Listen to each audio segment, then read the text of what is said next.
I took my wife's handbag to an old leather shop near the harbor just to fix a stuck zipper. But when I came back, the owner didn't hand it over. His face was pale. He locked the door and whispered, "Call the police now. And don't tell your wife." Then he opened a hidden compartment at the bottom of the bag. Inside were scattered photos and a paper listing every step to destroy me. When I read the final line, my legs nearly gave out. The woman sleeping beside me every night had already planned how to make me disappear. It means more than you know that you chose to stay. Tell me in the comments, what city or country are you joining from today? Let's see how far this story travels. Note, certain details in this story are fictional, shaped for storytelling and reflection. Names and settings are not drawn from any specific source, but what this story carries, I hope, is something that stays with you. The zipper had been fighting her for 3 days. I noticed it the way I notice most things, quietly, without making a fuss. Tuesday morning, Diane wrestled with her burgundy leather handbag at the kitchen counter, jaw-set fingers working the pull tab back and forth in short, frustrated jerks. Wednesday, same thing, except this time, she let out a sharp breath through her nose and shoved the bag onto the hallway shelf like it had personally offended her.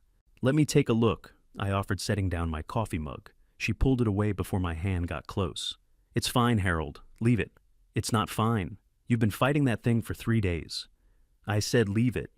Her voice carried that particular edge, not quite anger, not quite warning, somewhere in between. The tone that after 43 years I had learned to respect without fully understanding.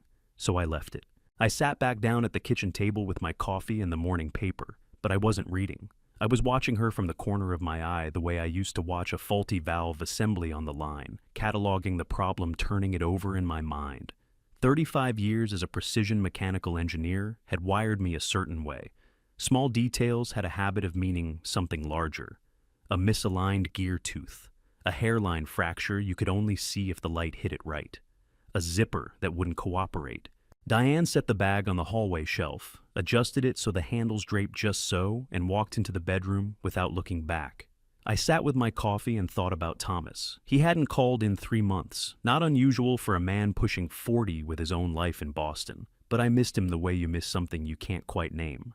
I thought about Claire, who lived 20 minutes away and still managed to feel like the one person in the world I could count on to answer the phone. And then I looked at that bag on the shelf and I thought, if I got the zipper fixed, Diane would come home to something that worked. A small thing. The kind of small thing that keeps a household running, keeps a person feeling looked after, keeps 43 years feeling like they mean something. I folded the newspaper. I looked at the bag. She'll be happy when she sees it, I thought. That's enough reason. She left for the grocery store at 9 o'clock, sharp the way she always did on Wednesday mornings. I heard the garage door grind open, heard her car back down the driveway, heard the automatics closed or pull the door back down. The house went quiet. I stood in the hallway for a moment, just listening to that quiet. The grandfather clock in the living room, the refrigerator cycling on in the kitchen, the sound of the neighborhood settling into its mid-morning routines. Then I took the bag off the shelf. I carried it to the kitchen table and examined the zipper properly for the first time. Sure enough, 2 teeth near the midpoint had bent inward, probably from being forced one too many times in the wrong direction. The slider itself was slightly torqued. A drop of sewing machine oil and a careful hand with a pair of needle-nose pliers would do it. But I didn't want to risk scratching the leather or getting oil on the lining. This bag was good leather. It deserved a professional. I wrapped it in a canvas tote bag from the hook by the back door. Before I picked up my car keys, I pulled out my phone and typed a message to Thomas. "Free this morning. Call when you get a chance, son." I set the phone face up on the counter and waited about 30 seconds. No reply. He was probably already buried in whatever had buried him for the last 3 months. I pocketed the phone, picked up the tote bag, and walked through to the garage. The Volvo was cool and smelled faintly of the pine air freshener Claire had clipped to the vent last Christmas. I backed out slowly, the way I have done every morning for the past 11 years, in this house, checking the mirror twice before pulling into Westbrook Drive.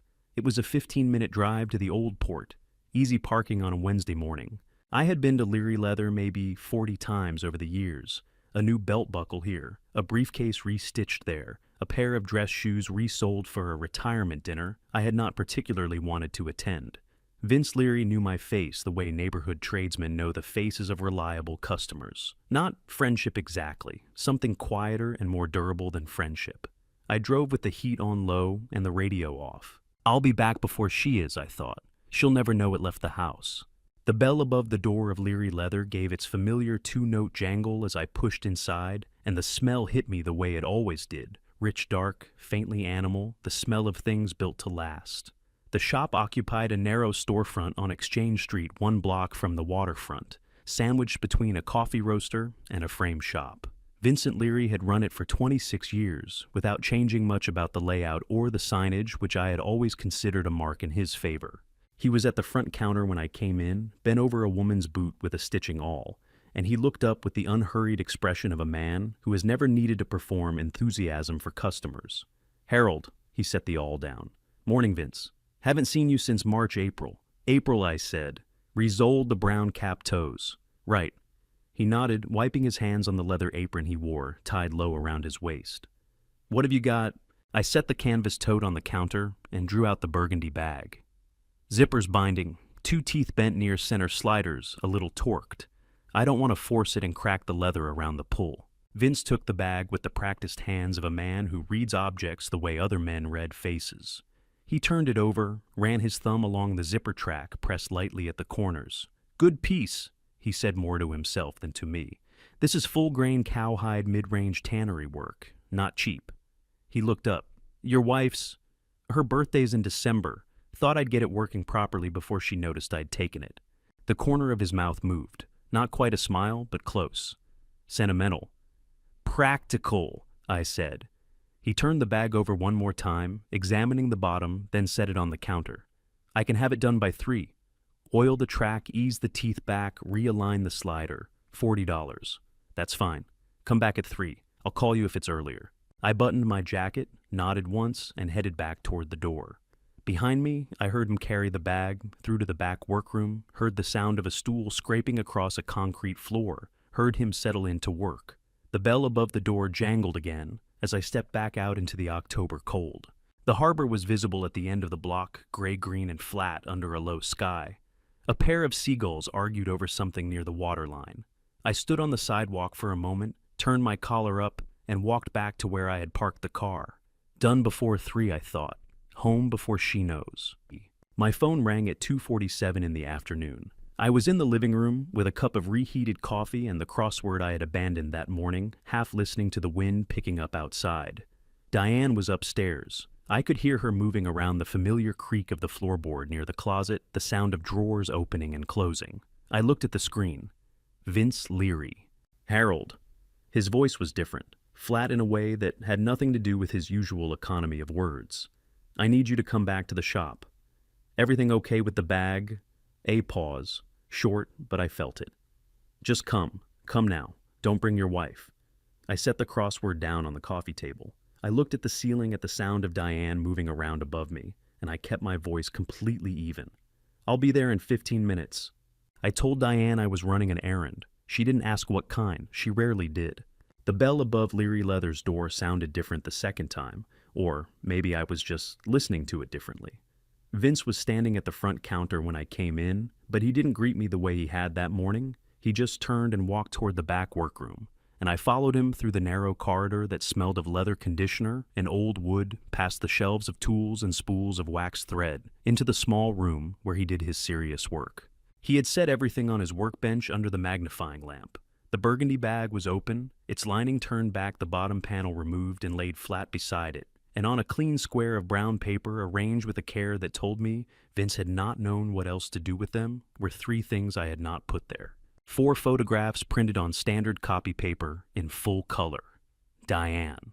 A man I did not recognize, mid-40s, dark jacket, the kind of unremarkable face that would disappear in any crowd. The Portland Harbor Hotel lobby in 2 of the shots. A hotel corridor in the other 2. The images were clear. There was no ambiguity about what they documented. A single sheet of paper folded in quarters, unfolded now, and smooth flat, typed in a clean small font. 12 numbered steps under the heading Transition Plan. I read the first 3 lines and felt something cold settle behind my sternum. Step 4. Establish pattern of cognitive concerns with family physician, minimum 60 days documentation. Step 9. Execute financial transfer authorization. At the bottom of the page underlined target completion, December 15th, 2025. And a small square of notepaper, handwritten 2 lines. Plan B stairs or meds, whichever comes first. I read everything twice. The room did not change. The lamp was still warm. The smell of leather was still in the air. Vince stood to my left with his arms crossed and his jaw tight, not watching me read, looking instead at the wall, giving me what privacy he could in an 8x10 room. I folded the notepaper back along its original crease. I set it down beside the photographs. I looked at the date on the transition plan. No date of creation, only the December 15th deadline, and I did the math without trying to. 9 weeks. Give or take. Harold! Vince's voice had dropped to something close to a murmur. You need to call the police. Right now, don't go home tonight. I looked at the checklist, then the photographs, then the 2-line note with its casual handwritten mention of stairs and medication. I thought about what a single phone call to the police would produce at this moment. Diane would say the photographs were old, taken out of context. She would say the checklist was nothing, a private journal entry, a worry list, the kind of thing any spouse writes when they're frightened about their partner's health. She would say the note was a misunderstanding, and she would say it calmly with the quiet confidence of a woman who had spent considerable time thinking about exactly this kind of scenario. I had 4 photographs and a piece of paper. I needed more than that. Not yet, I said. My voice came out steady, which surprised me slightly. Not yet, Vince. He looked at me then, really looked. You understand what that says? I understand exactly what it says. Then what are you waiting for? I picked up the folded notepaper, one more time, looked at the 2 lines, set it back down. Stairs or meds, whichever comes first, written in the same handwriting that had signed 43 years of birthday cards. I'm waiting, I said, until she doesn't have a single door left to walk out of. She was already asleep when I got home, or she was pretending to be. After 43 years, I still could not always tell the difference, and that thought, which once would have seemed merely philosophical, now carried a different kind of weight. I undressed in the dark, moved to my side of the bed, lay down on top of the covers for a moment before pulling them back and getting underneath. The mattress shifted slightly with my weight. Diane did not move. Her breathing was slow, and even the particular rhythm I had fallen asleep beside for decades. I looked at the ceiling. The streetlight outside pushed a thin line of amber through the gap in the curtains, running diagonally across the plaster like a fault line. I tracked it with my eyes, and I did not think about how I felt. I thought about what I knew. Item 1, there was a hidden compartment in her bag, constructed to be undetectable under normal handling. That compartment had existed long enough to accumulate 4 photographs and 2 written documents. This was not impulsive. This was planned. Item 2. The transition plan had 12 steps. 4 of them had already been completed based on what I could infer. Step 4, establishing a pattern of cognitive concerns with a family physician, was already underway, or I had no reason to assume otherwise. 60 days of documentation the plan specified. That meant it had started in October, at the latest possibly earlier. Item 3, Plan B stairs or meds, whichever comes first. 7 words, written in the same hand that had left me notes on the kitchen counter for 4 decades. Dinner in the fridge, back by 8. Don't forget your appointment. The same hand. I did not let myself stay on that for long. Staying on it would not help me. I thought about Thomas asleep in Boston, who knew nothing. I thought about Claire 20 minutes away, who knew nothing. I thought about what a grieving widow looked like to the people around her. And I thought about how well Diane understood the people around her. And I thought about December 15th, 9 weeks. I could not afford to be angry. Anger was a luxury that required safety, and I was not safe. I was lying in my own bed, in my own house, with 62 days left on a deadline I was not supposed to know about, next to the person who had written it. The thing to do, the only thing to do, was think like an engineer. Identify the system. Map the components. Find every point of failure, then build a counter system that was stronger, more precise, and invisible until the moment it needed to be seen. I needed 3 things. Physical evidence, I had it. Financial proof, I did not have it yet. Medical proof that I was exactly as sharp as I had always been, that the cognitive concerns narrative was fiction, I did not have that yet either. All three had to exist simultaneously, and all three had to be irrefutable. Diane's breathing did not change. The amber line on the ceiling did not move. I closed my eyes, I thought. I listened to her breathe, and I started making a list. Vince unlocked the side door of Leary Leather at 7:10, still pulling on his work apron. I had texted him at 6:30. He had replied with 2 words, side door, 7, no questions. I had always liked that about him. The shop was cold inside the heating not yet running for the day, and the workbench lamp threw a small circle of yellow light in the back room, while everything else stayed gray. Vince had been there ahead of me. The photographs and the 2 documents were already laid out on the brown paper square, exactly as he had left them the previous afternoon, as if he had known I would come back and had not wanted to disturb anything in the meantime. Beside them was a USB drive, matte black, the kind you could buy at any drugstore for a few dollars. I photographed everything last night, Vince said. He did not sound like he had slept. Full resolution, time-stamped, it's all on there. He pushed the drive across the bench toward me. I picked it up and put it in my jacket pocket. The bag's done, he said. Zipper runs clean. I realigned the slider and worked the teeth back without any damage to the leather. He paused. It looks like nothing happened to it. That's exactly what it needs to look like. He watched me take the photographs and fold them carefully back into the original creases, watched me fold the transition plan, the same way watched me tuck the small handwritten note between them. I wrapped the 3 items in a piece of tissue paper from his supply shelf and slid them into my inside jacket pocket alongside the USB. Put the bag back in the canvas tote, I said. I'll take it home and get it back on the shelf before she's downstairs. Vince was quiet for a moment, his hands resting flat on the workbench. Then he said, Harold, what are you planning to do? I looked at him. He was 55 years old and had spent half his life working with his hands in a trade that rewarded patience and precision, and I thought he probably understood more about this kind of situation than most people would have given him credit for. I'm going to wait, I said, until I have everything, and then I'm going to make sure she has nowhere left to go. And in the meantime, you're going to go home and act like nothing happened. Yes. He picked up the burgundy bag and placed it carefully in the canvas tote. He smoothed the handles so they lay flat. You're a cooler man than I am, he said.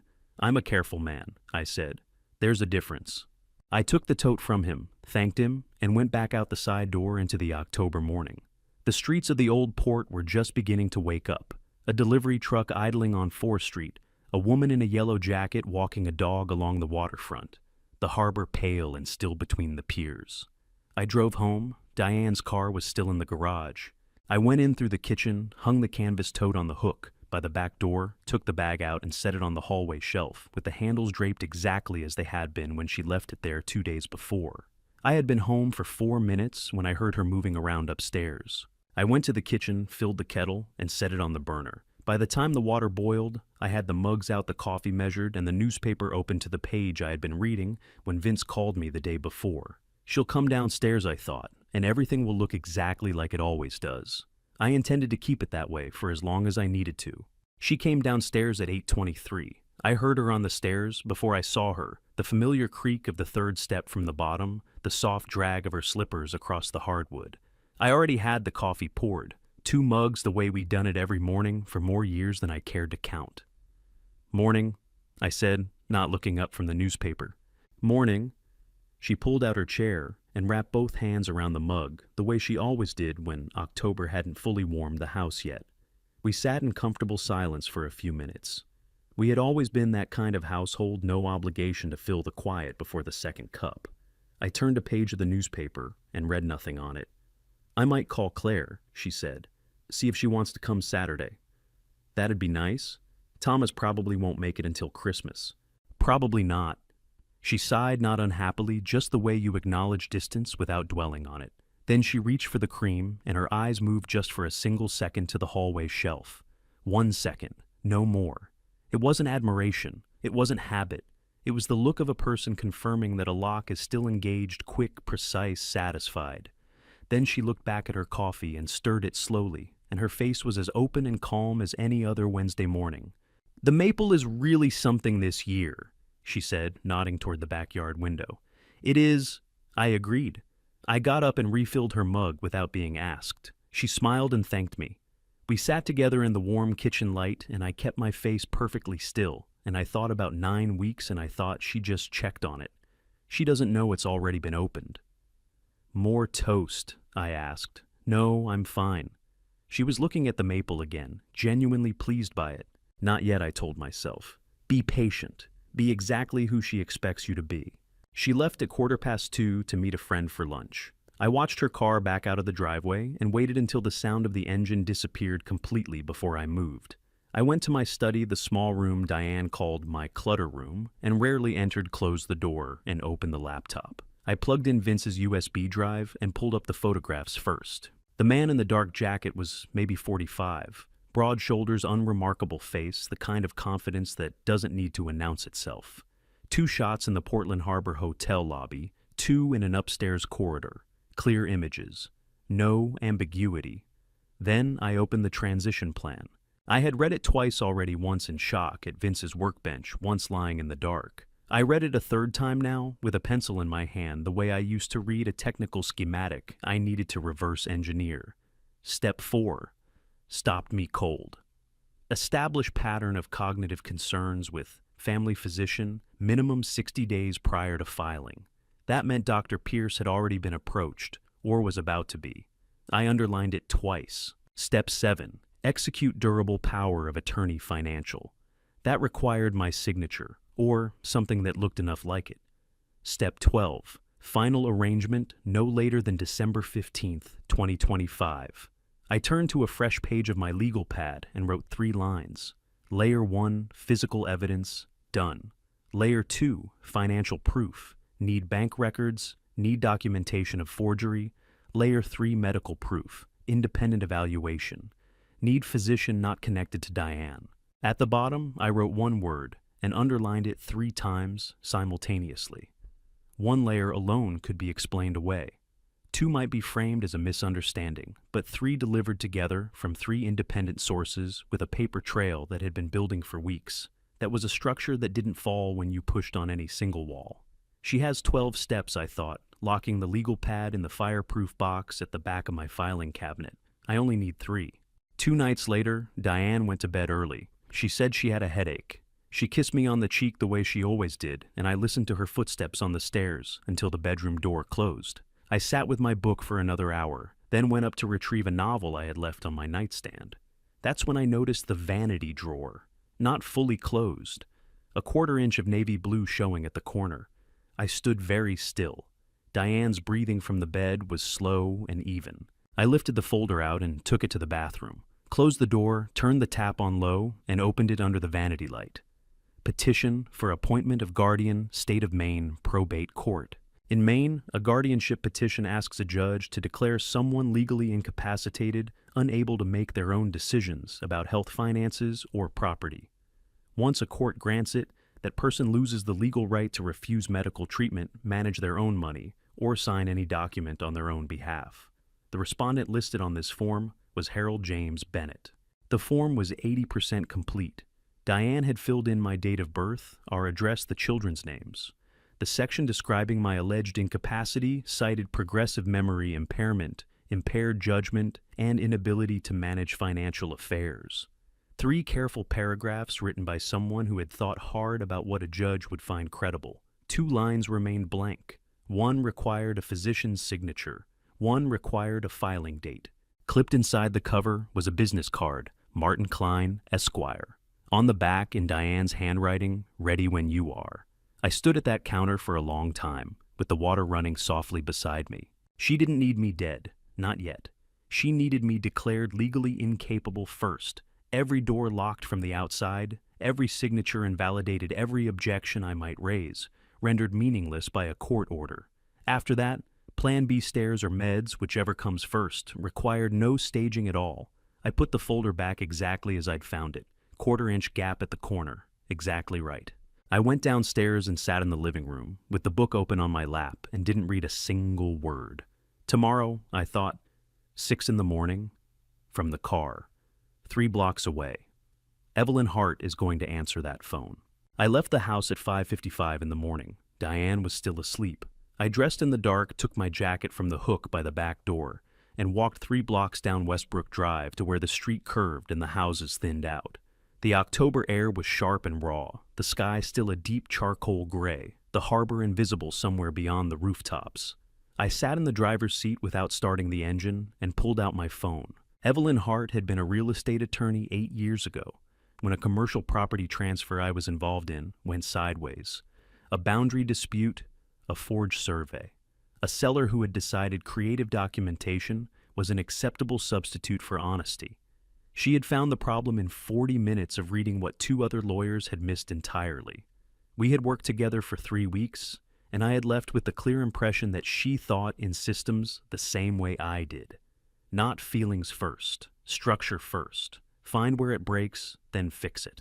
I found her number and pressed call. She picked up on the 3rd ring. Hart, Evelyn, it's Harold Bennett. I don't know if you remember. I remember. No pause, no warmth, no performance of surprise. Just the flat efficiency of someone who filed things properly in their memory. 8 years ago, the Westbrook survey dispute.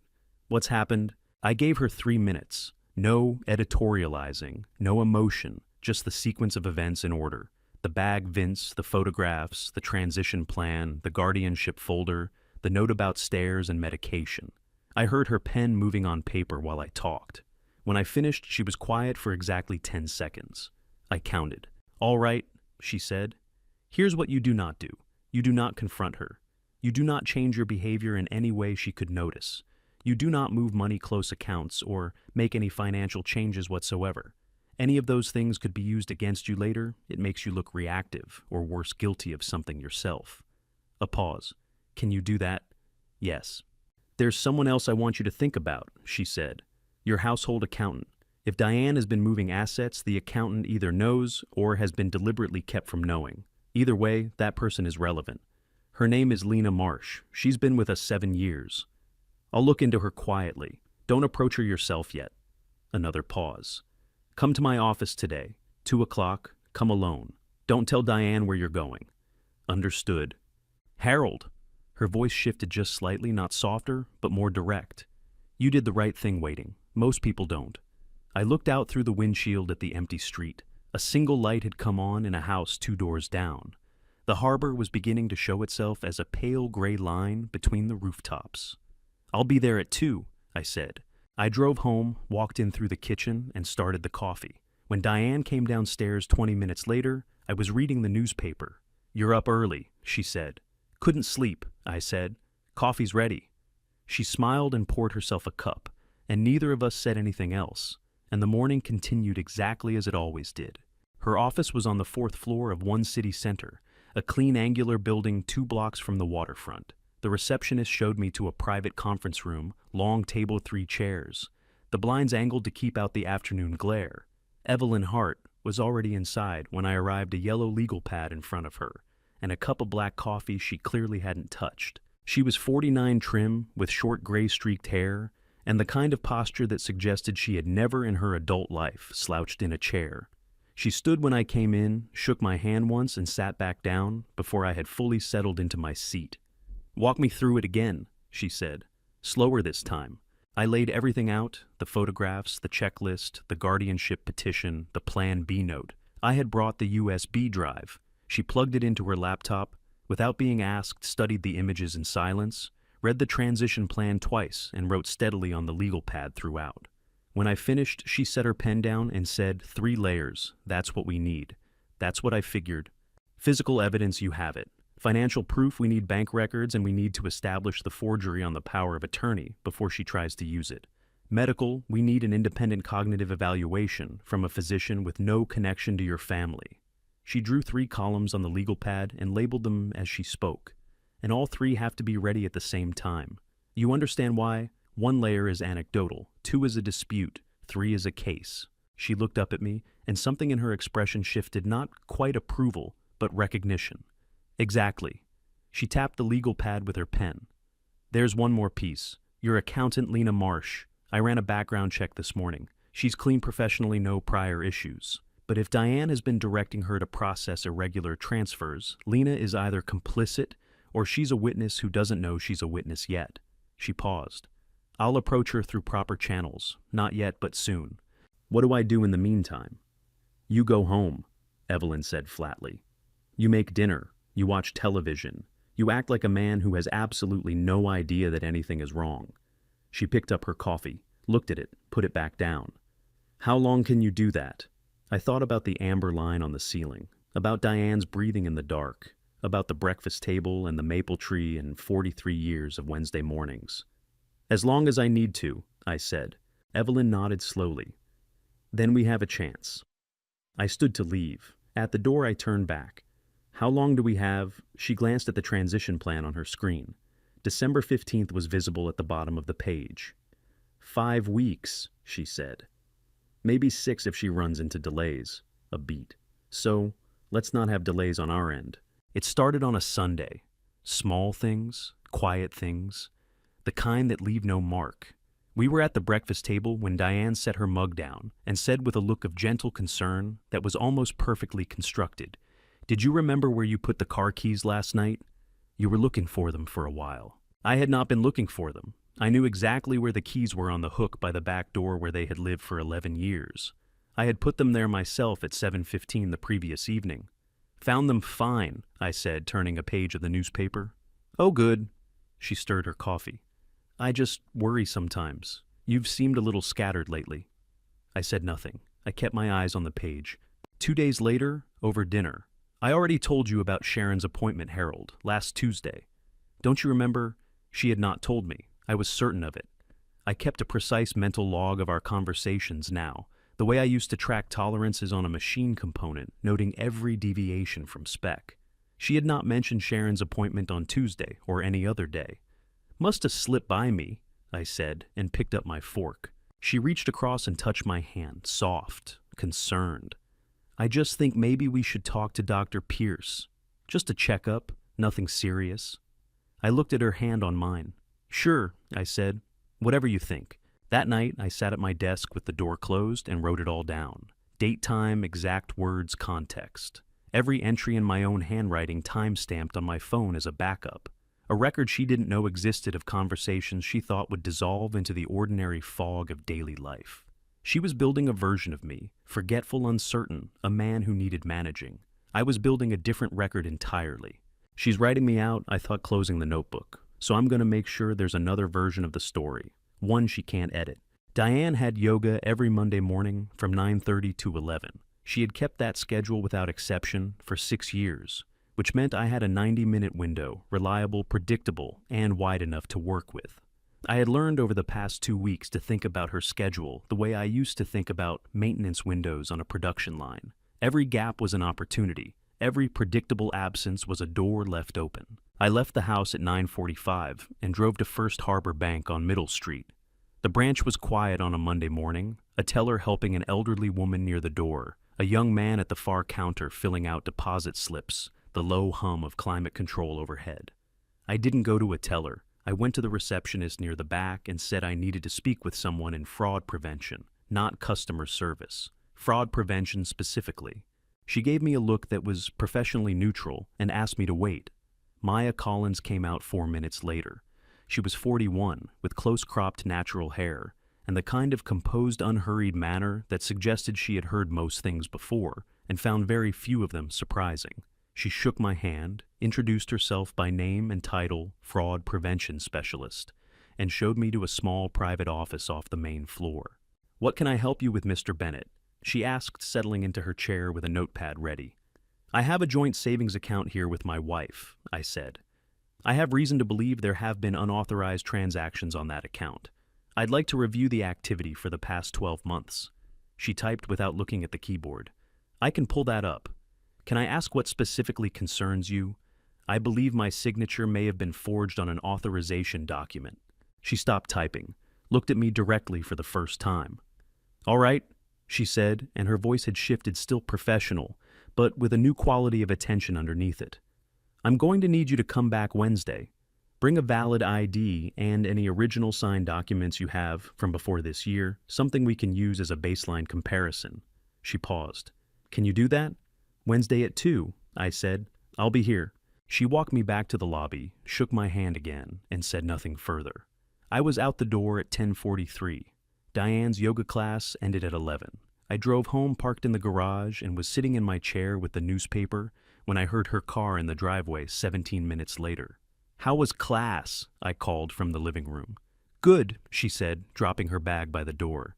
"Instructor tried a new sequence. My shoulders are going to hate me tomorrow. There's coffee if you want it." "You're a good man, Harold Bennett." She said it lightly, the way you say something you've said 100 times before, moving through the kitchen without stopping. I looked at the newspaper in my hands and said nothing. I just listened to the sound of the cabinet opening, the pour of coffee into a mug, the ordinary music of a Monday morning. Not yet, I thought. 2 more days. Maya had the records ready when I arrived Wednesday at 2 o'clock sharp. The private office felt smaller in the afternoon, the light coming in, flat and gray, through the half-open blinds. She had 2 documents on the desk, each one sealed in a clear protective sleeve, and she had turned her monitor so I could see the screen from my side of the desk. "I want to show you something," she said, pulling up 2 images side by side. "This is your signature from the original joint account agreement in 2019. She pointed to the left image. "And this is the signature on a financial power of attorney authorization filed in August of this year." I looked at both of them. They were close. Someone had put real effort into it. The general shape was right, the loop on the H, the way the double T dropped below the line. But I had signed my name roughly 40,000 times in my life, and I knew exactly what it felt like. The specific angle my wrist naturally carried, the slight rightward lean on the last letters. The 2025 signature leaned differently, by maybe 3 degrees, consistent through the entire signature, which meant it wasn't random variation. It was someone who had practiced from a sample and hadn't been able to fully unlearn their own muscle memory. "The downstroke on every letter angles right," Maya said, tracing it with her pen without touching the sleeve. "Consistent deviation throughout, that's characteristic of someone copying from a model rather than signing naturally." She looked up at me. "Mr. Bennett, in my professional opinion, this signature was not written by the same person." The words landed in the room like stones dropped into still water. "How much has moved?" I asked. My voice was steady. I was proud of that. Maya pulled up a transaction summary on her screen and turned it toward me. 4 transfers over 4 months, June through September of this year, each one under $90,000. I looked at the total. $340,000. Why under 90,000? I asked, though I already knew.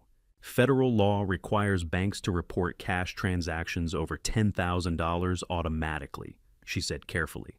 "Structuring transactions to stay under reporting thresholds is itself a federal offense regardless of where the money came from." "Where did it go?" "A third-party account. We're still identifying it." She held my gaze. "Mr. Bennett, I need you to come back Friday. There are additional steps we need to take, and I want our compliance officer present." A brief pause. "I'm sorry. I know this isn't easy to hear." I looked at the number on the screen one more time. $340,000. Gone since June while I was living my ordinary life, reading my newspaper, refilling her coffee cup every morning. I'll be here." I called Evelyn from the parking garage before I started the car. She picked up on the second ring. I read her the numbers from memory. 340,004 transfers June through September, each one structured under the reporting threshold. I heard her pen moving before I finished the second sentence. "That structuring is a federal offense," she said the moment I stopped talking. "Bank Secrecy Act. Even if the underlying money was legitimately hers, deliberately breaking up transfers to avoid automatic reporting is a crime in itself." A pause. "This is good, Harold. This is layer 2 taking shape." "There's more," I said. The signature on the power of attorney authorization, Maya Collins, confirmed it's a forgery. Consistent deviation, practiced copy, not my natural hand. Evelyn was quiet for 3 full seconds. When she spoke again, her voice had a new quality. Not excitement exactly, but the focused energy of someone watching a structure come together the way it was designed to. "Forgery on a power of attorney document is a Class C felony in Maine," she said. "That's up to 5 years. Combined with the structuring charges, we're no longer talking about a civil dispute." Another pause.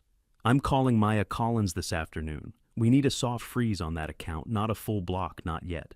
We want Diane to be able to attempt another transaction. We need to catch her in motion." "What does a soft freeze do exactly?" Any transaction over $5,000 gets flagged and held for 48 hours before it clears. Maya notifies us before the money moves. Her voice was flat and precise. Diane won't see any change from her end. She'll think everything is normal, but the next time she tries to move money, we'll know about it before it leaves. I sat in the parking garage and looked at the concrete wall in front of me, the low buzz of the overhead fluorescent light, the smell of cold exhaust and motor oil. "She's going to try again," I said. "Yes," Evelyn said. "She is, and when she does—" She left the sentence open deliberate. "We'll be ready," I said. "Get home," Evelyn said. "Act normal. I'll handle the bank." I started the car, pulled out of the garage onto Middle Street into the flat gray light of a Wednesday afternoon in October, and I drove home the long way down Commercial Street along the waterfront, past the piers, past the harbor, where the boats rocked quietly on the incoming tide. 340,000, I thought, watching the water through the windshield, since June. While I was reading the newspaper and refilling her coffee cup, I turned onto Westbrook Drive and pulled into the garage and sat there for a moment with the engine off. Layer 2, I thought. Done. Vince called me on a Wednesday afternoon in early November, just as the last light was leaving the sky. "I've found something," he said. No preamble, no greeting. Just those 3 words in that flat, careful voice I had come to associate with news I didn't want but needed. "Can you come by tomorrow, after hours?" I came the next evening through the side door, the way I always did now. The shop was closed and quiet, the workbench lamp burning its small yellow circle in the back room. Vince was standing at the shelves along the far wall, floor-to-ceiling wooden shelves, lined with ledger books, each one a different shade of brown and tan, each one dated on the spine in his neat handwriting. 26 years of work, catalogued and kept. He pulled one from the middle shelf without hesitating, opened it to a page marked with a strip of blue painter's tape. "April 14th, he said, and handed it to me. The entry was in his handwriting, methodical and precise. Burgundy cowhide, handbag medium size. Customer request, re-bottom replace. Lining add, concealed interior compartment per hand-drawn specification. Below that, a description of dimensions and placement. And at the bottom, cash payment. Customer declined to leave name. Female approximately mid-60s. Short silver hair, navy jacket, gold band, ring right hand, 4th finger. I read it twice. April 14th, 6 months before I ever touched that bag. 6 months before the zipper gave me a reason to walk through Vince's front door. "She came in with a sketch," Vince said. He was watching me read, arms crossed, jaw tight. Hand-drawn, precise measurements. She knew exactly what she wanted and exactly where she wanted it. He paused. I thought it was unusual at the time. Women ask for extra pockets. They don't usually come in with architectural drawings. I looked up from the ledger. "You remember her. I remember anyone who pays cash and doesn't give a name." He held my gaze. I remember her specifically because she looked at the finished work for about 30 seconds without touching it, nodded once and left, like she was inspecting a piece of equipment. The room was very quiet. Outside, the wind had picked up off the harbor, rattling the sign above the front door. April 14th. I had spent that Saturday afternoon fixing the back fence, the one that had come loose over winter. I remembered it clearly, the particular bite of the spring air, the satisfaction of a straightforward physical task, the smell of treated lumber. I had come inside at 5, washed my hands at the kitchen sink, and Diane had been sitting at the table reading a magazine. She had looked up and smiled at me. While I was fixing the fence, she was commissioning a hidden compartment for a plan she had already written out in 12 numbered steps.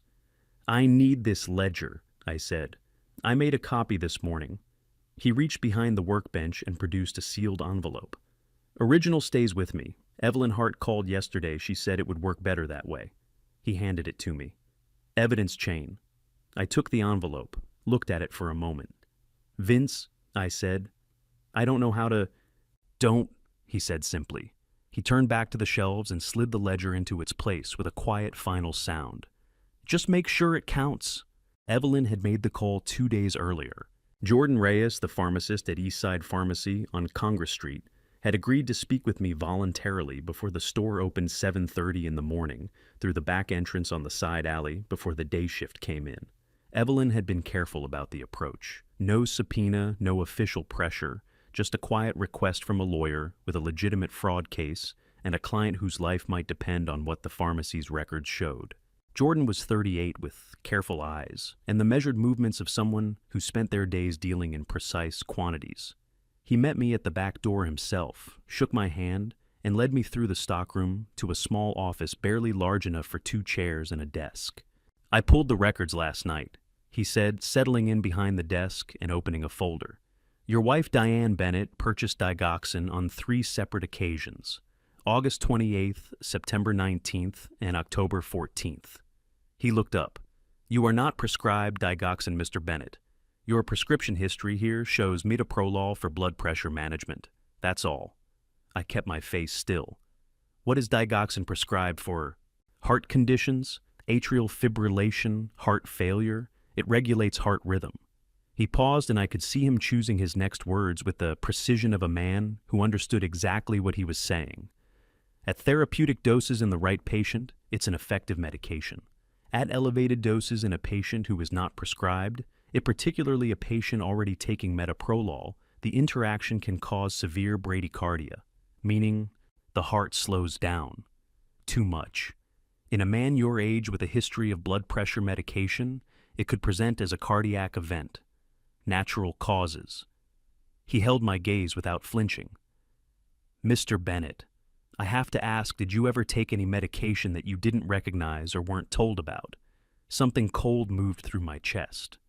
"Not knowingly," I said carefully. Jordan nodded slowly. He closed the folder and pushed it across the desk toward me, a copy I realized already prepared. The camera above our dispensing counter recorded all 3 purchases. I've flagged the footage with timestamps. He folded his hands on the desk. "I don't know your full situation, but I know what these records look like, and I know what the right thing to do is." I looked at the folder, at 3 dates printed in clean type: August, September, October. While I was reading the newspaper, while I was refilling her coffee cup, while I was fixing fences and playing chess and living what I had believed was an ordinary life. "Thank you," I said. My voice came out quieter than I intended. "One more thing," Jordan said, standing. "Your wife purchased all 3 times with cash. No insurance. She didn't want a record." He paused at the door. "Except that we keep one anyway." Frank Dorsey had been my neighbor for 11 years. He was 63, broad-shouldered, and deliberate, the kind of man who expressed friendship through showing up rather than saying much. Every Thursday afternoon, weather permitting, we played chess on his back porch, a ritual that had survived 11 Maine winters and so far 1 attempted murder. He was not a man who dramatized things or offered opinions he hadn't been asked for, which was why when he came over on a Friday afternoon with the excuse of returning a handsaw he'd borrowed 2 weeks earlier, I knew something was wrong before he got through the door. "You got a minute?" he said. We sat at my kitchen table. He turned the handsaw over in his hands twice, set it down, and looked at me with the expression of a man about to say something he would rather not say. "My wife ran into Sharon Mills at the grocery store Tuesday," he said. "Sharon told her—" He stopped, cleared his throat. "She told her that you'd been having serious memory problems, that you'd gotten lost driving home from the hardware store last month, that Diane was worried and was trying to figure out what to do." He looked up. "She said it like it was just known, like everyone already knew." I looked at him steadily. "Frank, when did we last play chess?" "Last Thursday." "Who won?" A pause, then reluctantly a small smile. "You did. 3 games in under 40 minutes each." "Did I seem confused to you?" "No," he said flatly and without hesitation. "You seemed like you were enjoying yourself." He was quiet for a moment. "That's why I came over, because it didn't add up." I leaned forward slightly. "I need to ask you something, and I need you to think about it carefully before you answer. I need you to think back over the last month, every time we've talked, every time you've seen me come and go, every game we've played. I need you to write it down. Dates, times, what you observed, as specific as you can be." Frank studied me for a long moment, the way a careful man studies something he doesn't fully understand, but is deciding whether to trust. "That this is serious," he said. It wasn't a question. "Yes," I said. "It is." He picked up the handsaw from the table and stood. "I'll have something for you by Sunday," he said. Then, at the door, "Harold, whatever's going on, you're not confused. I'd stake my own memory on it." He left without waiting for an answer. I stood at the kitchen window and watched him cross the yard. His footsteps deliberate on the frost-hardened grass, and I thought, she's not just writing me out of my own life. She's recruiting the neighborhood to hold the pen. Evelyn had asked me to go back further. After the bank confirmed the 4 transfers from June through September, she wanted me to pull every transaction record I could access going back 3 years. Look for patterns, she had said. Unusual deposits, irregular timing, anything that doesn't fit the ordinary rhythm of household spending. So, on the evening of the 25th, after Diane had gone to bed, I sat in my study with the door closed and a glass of water I never touched, and I started going through the records. I found the deposit at 11:17 p.m. March 14th, 2022. $50,000. Wire transfer into a personal account Diane maintained separately. One I knew existed, one I had never questioned, because we had always kept some finances independent of the joint accounts. The sender, G. Shaw. I sat back in my chair. I pulled up the photograph on my laptop, the one Vince had captured from the hidden compartment, the man in the dark jacket in the Portland Harbor Hotel lobby. I looked at his face for a long time, mid-40s. The kind of unremarkable confidence that doesn't need to announce itself. Gavin Shaw. I opened our shared calendar archive, the one Diane and I had used for years to track appointments and family events. June 2022. There it was. Meeting with Martin Klein, re-estate planning. A week later, Dr. Pierce annual checkup, both. And then, in Diane's handwriting in the physical planner, I found in the desk drawer, discuss joint. Will medical POA. With Harold, approach carefully. March 2022. $50,000 from Gavin Shaw. June 2022. First conversation about joint wills and shared power of attorney. 3 months. The distance between a payment and a plan. I looked at the physical planner in my hand. Diane's handwriting looping in familiar, the same hand that had written grocery lists and birthday reminders and notes left on the kitchen counter for 4 decades. Approach carefully. Something broke open in my chest, just for a moment, just briefly in the privacy of that small room with the door closed and the rest of the house sleeping around me. Because the thing was, I remembered June 2022. I remembered it clearly. We had sat on the back porch on a Sunday evening, the air warm and smelling of cut grass, and Diane had said very gently that she had been thinking about getting their affairs properly in order, that it was just practical at their age, that she wanted to make sure they were taking care of each other. I had thought it was love. I had squeezed her hand and said that sounded like a good idea. I sat with that for a long time. The room was very quiet. The clock on the desk moved through 11:30 and toward midnight. Then I put the planner down. I put the photograph down. I picked up my pen and wrote the date and the amount and the name at the top of a fresh page of the legal pad, and I drew a line connecting it to June, and I kept working. Feel it later, I told myself. Right now, write it down.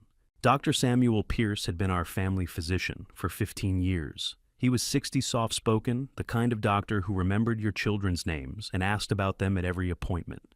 A good man, I had always thought, a careful one. Which was why when he arrived at our house on the afternoon of November 26th at Diane's invitation, a house call, something he rarely did, I watched him set his bag down in our living room and felt something close to grief. Because he was here to help her build the file. "Harold, it's good to see you," he said, settling into the armchair across from the sofa where I sat.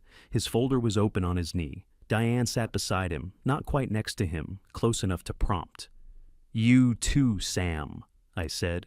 He asked his first question with the careful casualness of a man who had rehearsed it. "How have you been feeling lately? Any trouble with concentration keeping track of things?" "No more than usual for someone who reads 3 books at once," I said. He smiled, made a note. "Any moments of confusion, difficulty remembering recent events? What specifically would qualify as a recent event?" He paused, just slightly. "Well, for example, do you remember what you had for dinner 2 nights ago? Grilled salmon, roasted potatoes, a glass of Pinot Gris. Diane made the salmon. I did the potatoes. We watched the news at 7 and went to bed around 10. I held his gaze. "Would you like last Tuesday as well?" Diane shifted in her seat. "Harold, he's just asking standard questions." "I understand that," I said pleasantly. "I'm curious which standard. Are you using the MMSE or the MOCA? Because the question sets are quite different. and the interpretation changes depending on which baseline you're working from. Dr. Pierce looked up from his folder. For the first time since he had arrived, he looked at me. Really looked not at his notes, not at Diane, but directly at me, and I saw something move behind his eyes. Not surprise exactly. More like a man who has just realized the ground under his feet is different from what he was told it would be. The MOCA is more comprehensive for, he began. For detecting mild cognitive impairment? Yes, I said. I've read the literature. If you'd like to administer it properly, I'm happy to do that. I'd actually prefer it. Diane's voice cut in smooth and warm. He's been like this lately, very focused on being right, very defensive. That's actually one of the things I've been concerned about. Dr. Pierce wrote something in his folder, but his pen moved slowly, and he did not look at Diane when she said it. The rest of the visit lasted 20 minutes. He asked a few more questions. I answered all of them accurately and completely, and once asked him to clarify his methodology, which he did, and which led to another long pause. When he stood to leave, he shook my hand. His grip was firm. He held it a half-second longer than a routine farewell required. At the door, he turned back and looked at me one more time. Not at Diane, at me. I couldn't read the expression on his face, but I didn't forget it. Diane's caregiver journal was 60 pages long and bound in pale blue. I found it on the evening of December, first in the middle drawer of her vanity, the same drawer where the guardianship folder had been. Diane was downstairs cooking, and I had gone up to retrieve a book from the nightstand. I had perhaps 20 minutes. I carried the journal to the bathroom, closed the door, turned on the tap the way I always did, and opened it on the counter under the light. The entries were dated and precise. November 3rd, HH forgot to lock front door again, had to remind him twice. November 8th, H couldn't recall dinner from 2 nights ago when I mentioned it. November 15th, H seemed confused about his medications, asked me which ones he was supposed to take. I read each one carefully. Then I took out my phone and opened my own notes, the log I had been keeping since October, every entry time stamped automatically by the app. November 3rd, I had been at Frank Dorsey's house from 1:45 until 7:10 in the evening. I had locked the front door at 1:38. I had a photograph, a selfie Frank and I had taken on his porch at 2:03 p.m. with a visible timestamp, November 8th. I had made the dinner in question myself. I had the grocery receipt on my phone, time-stamped 4:47 p.m. November 6th. I remembered the meal precisely because I had tried a new spice combination on the chicken. November 15th. I had not been confused about my medications. I had in fact questioned Diane when she placed an unfamiliar pill beside my glass, and she had said Dr. Pierce had called it in. I had pocketed it instead of swallowing it and given it to Jordan Reyes the following morning. I photographed every page of the journal, 60 pages front and back in under 4 minutes. I put it back in the drawer, walked out of the bathroom, and went to the nightstand for my book. From downstairs, Diane's voice floated up, warm and unhurried. "Dinner in about 20 minutes, honey." "Sounds good," I called back. I sat on the edge of the bed, with the book open on my lap, and I thought about 60 pages of careful dated lies, each one targeting a day she had not bothered to verify. Each one a small, precise wound in the version of me she was building for a judge. She invented the days she didn't check, I thought. That's the mistake of someone who was never afraid of being caught. I went downstairs, set the table, poured 2 glasses of water, and I thought she should have been afraid. Evelyn had made quiet contact with Lena Marsh 2 days earlier, not directly and not officially. A carefully worded message through a shared professional contact, enough to let Lena know that questions about the Bennett household accounts were being asked in a legal context. Evelyn had told me not to expect anything. People in Lena's position, she said, usually went quiet and waited to see which way things fell. Lena didn't wait. My phone buzzed at 9:47. I was in the study with a book I had not been reading for the past hour, listening to the house settle around me, the creak of the radiator, the distant sound of wind off the harbor, Diane's footsteps overhead, moving from the bathroom to the bedroom, and going quiet. The screen lit up with a number. I recognized Lena Marsh, the woman who had managed our household accounts for 7 years. Lena did not call after 9 p.m. That was a rule she had kept without exception. I picked up before the second ring. "Lena." Her voice was lower than usual, slightly compressed, the voice of someone calling from a room they weren't sure was private. "Mr. Bennett, I'm sorry to call so late. A pause. "I needed to talk to you away from regular hours." Go ahead, I said quietly. I got up, crossed to the window, checked the yard from habit. Mrs. Bennett called me yesterday, she said. She wants me to finalize the property transfer documents before the 10th, this month. Another pause. I told her I needed your original signature on the transfer authorization, not a scan, not a copy, the original. She said she would handle it. Lena's voice tightened. I asked again today.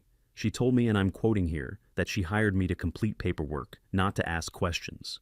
I said nothing. I let the silence work. Mr. Bennett. Her voice dropped further. I've been doing this for 22 years. When a client tells me not to ask about signatures on a property transfer document, that's not something I can just move forward on. I could lose my license. But more than that, it just... She stopped. Then, it doesn't feel right. None of this feels right. Something shifted in my chest. Not warmth exactly. More like the particular feeling of watching a load-bearing wall hold under pressure. Lena, I said carefully, I need you to do two things. First, do not finalize any document that doesn't have my original in-person signature. Not for any reason. Second, I need you to promise me you won't tell her you called. A long pause. Is everything okay? Not entirely, I said, but it will be. I heard her exhale a long, unsteady breath that carried more than she put into words. I have copies of everything she's sent me, she said quietly. Every instruction, every document draft. Keep them, I said. Keep every one. After I hung up, I stood at the window for a long moment. The harbor was invisible beyond the rooftops, but I could smell it in the cold air coming through the gap at the sill, salt and distance, and the particular darkness of deep water. She's running out of time, I thought. And when people run out of time, they make mistakes. I noticed the camera on a Thursday afternoon. It was a small thing, the kind of detail that would have slid past most people entirely. The security camera at the top of the staircase had been there for 3 years, installed after a neighbor's house was broken into 2 blocks over. It was positioned to cover the full hallway, and the top landing a wide-angle view that caught both the bedroom doors and the head of the stairs. Except, it wasn't covering the hallway anymore. I was in the study with the door open 2 inches enough to see the corridor without being seen when I watched Diane stand on the second-to-top step, with her phone comparing the live camera view on the app to the angle she was adjusting by hand. She moved the bracket by perhaps 15 degrees, checked the app again, made a small, further adjustment. When she was done, the camera was pointing at exactly one thing, the top 7 steps of the staircase from the landing down to the 8th step, at the precise angle that would capture a person falling from the top. I took out my phone and opened the same security app. I took a screenshot of the current camera view. Then, I went into the history folder and found a screenshot I had taken 6 weeks earlier when I was checking the battery level, the wide-angle hallway view, time-stamped October 19th. 2 images. Same camera. Completely different angles. After Diane went downstairs, I walked to the top of the staircase and stood there for a moment. 14 steps to the bottom. Oak treads, no carpet runner. The railing was solid. I had checked it myself 2 summers ago. I looked down the length of the stairs, and I thought about the phrase whichever comes first, and I gripped the railing with both hands and walked down slowly 1 step at a time, the way I intended to keep walking down for a long time yet. In the kitchen, Diane was humming quietly to herself. Something without a tune, the sound of a person absorbed in an ordinary task. 14 steps, I thought, sitting down at the kitchen table and picking up the newspaper. I'm going to count them every single time from now on. That evening, I opened my phone and emailed both screenshots to Evelyn, the wide-angle hallway view from October 19th and the current frame locked on the top 7 stairs. No message. She would understand what she was looking at. She replied at 10:53 p.m. with 2 words received. Good. She put it beside my orange juice at 7:45 in the morning. A single capsule, pale yellow, no marking on the casing. Not the white oval of my metoprolol, which I had taken every morning for 4 years and knew by sight and by feel. This was something different. Dr. Pierce called in a new one. Diane set her back to me at the counter, her voice completely casual. For your heart, he said to start it this week. I looked at the capsule beside the glass. I looked at Diane's back. I looked at the capsule again. In the United States, when a doctor prescribes a new medication, the prescription goes directly to the pharmacy. The pharmacy dispenses it in a labeled bottle with dosage instructions, the prescribing physician's name, and the patient's name printed on the label. A doctor does not call a patient's wife and ask her to hand-deliver a single unmarked capsule at breakfast. I picked it up, held it for a moment. "Did the pharmacy deliver it?" I asked. "I picked it up yesterday." She turned from the counter with her own coffee, smiling the way you smile at someone who asks unnecessary questions. Pierce said to take it with food. I put the capsule in my mouth, took a long swallow of orange juice, felt Diane watching me from across the kitchen with the particular quality of attention that isn't quite watching and isn't quite not watching. Then she turned to rinse her mug, and I pressed my tongue against the roof of my mouth, and I removed the capsule into a paper napkin in my palm. I folded the napkin, put it in my shirt pocket. "Good," she said, still at the sink. Pierce said it would take a few weeks to notice the difference. "I'll keep that in mind," I said, and opened the newspaper. The next morning I drove to Eastside Pharmacy before Diane was up. Jordan Reyes had the result, before noon, digoxin 0.25 milligrams. Double the standard therapeutic dose for a patient with an indicated condition. In a patient already taking metoprolol, a beta blocker that also slows the heart, the combined effect at that dosage could cause the heart to slow to a dangerously low rate or stop its rhythm altogether, quietly, without warning, in a way that would look to any responding physician entirely consistent with natural causes in a 68-year-old man. Jordan set the result down on the desk between us and looked at me steadily. "Call Evelyn," I said before he could speak.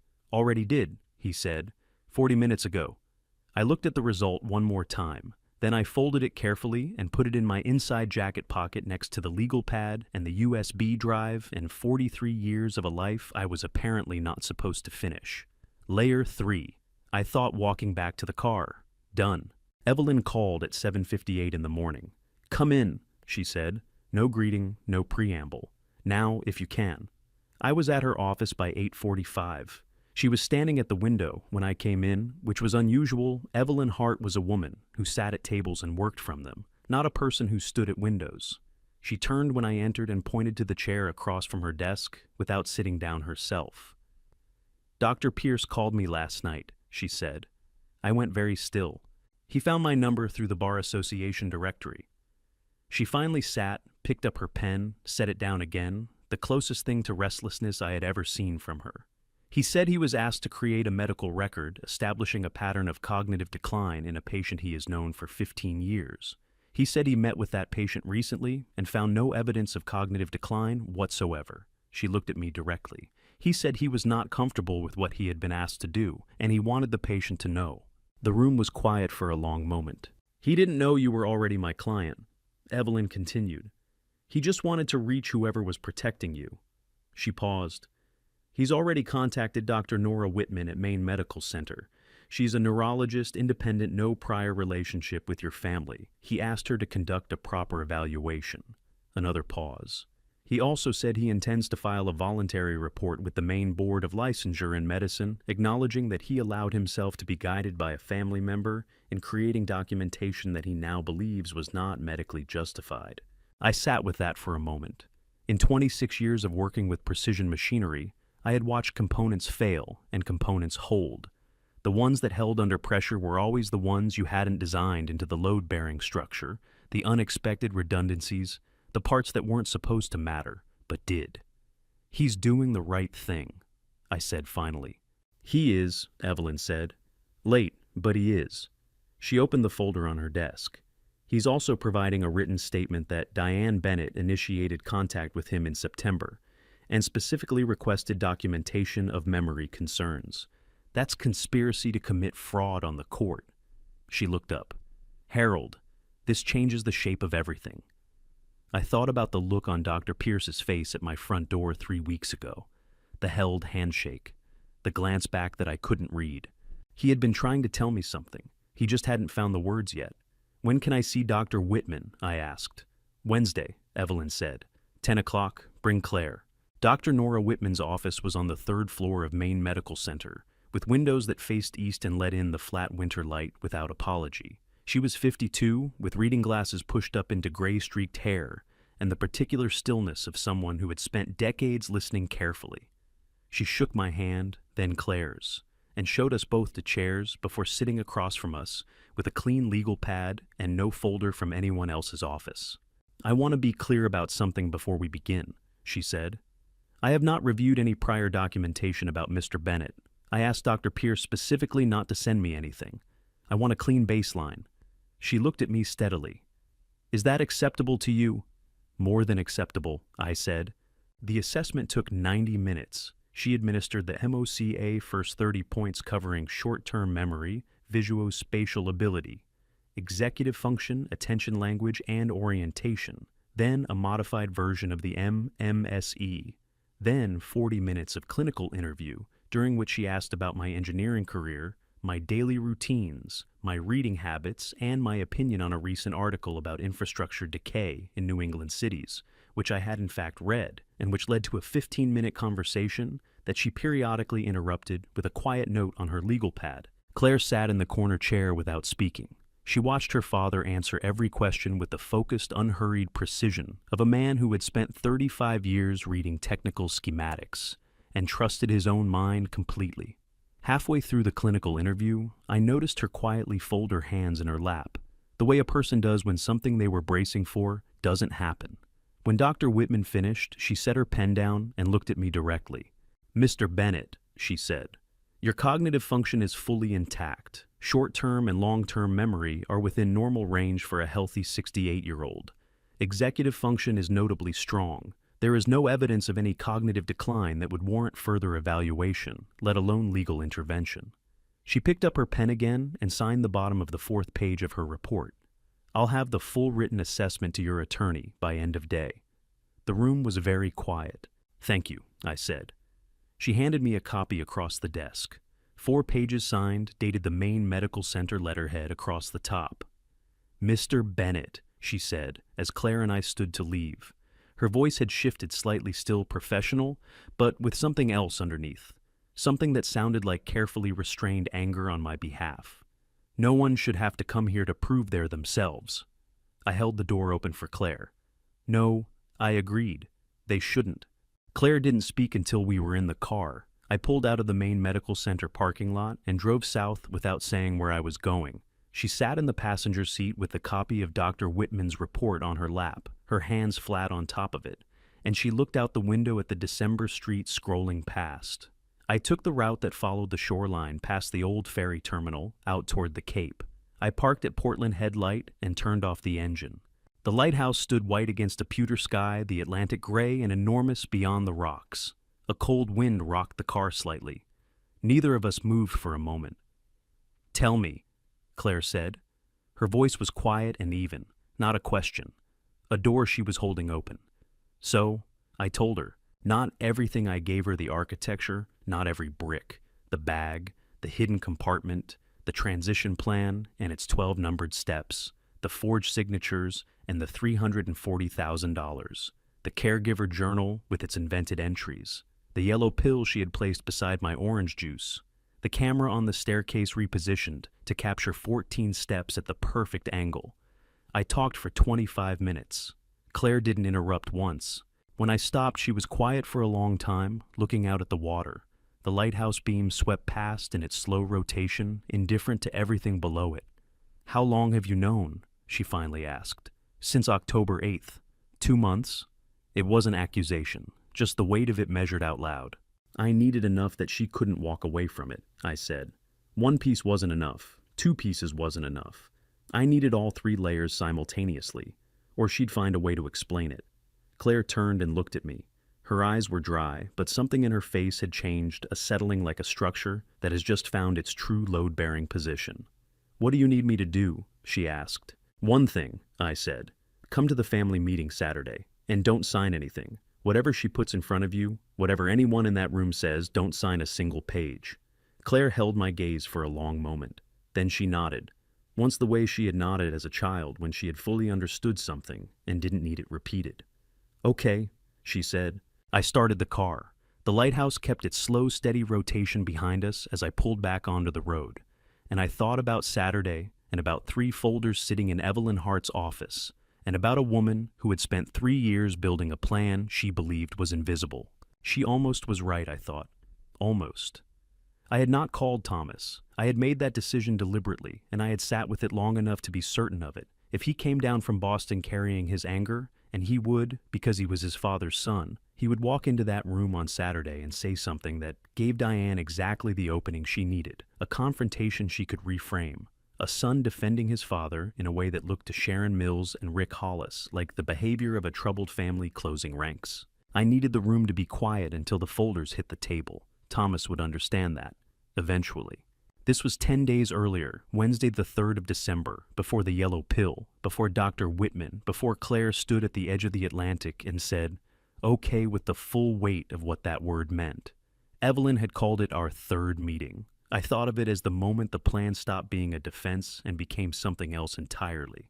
Her conference room had 3 folders on the table when I arrived. One red one, green, one yellow, arranged in a row with the precision of someone who had been thinking about this for a long time. Sit down, she said. I want to show you something. She opened the red folder first. Physical evidence, the photographs from the hidden compartment, the transition plan, the Plan B note, Vince Leary's ledger entry from April 14th establishing premeditation, the camera photographs before and after.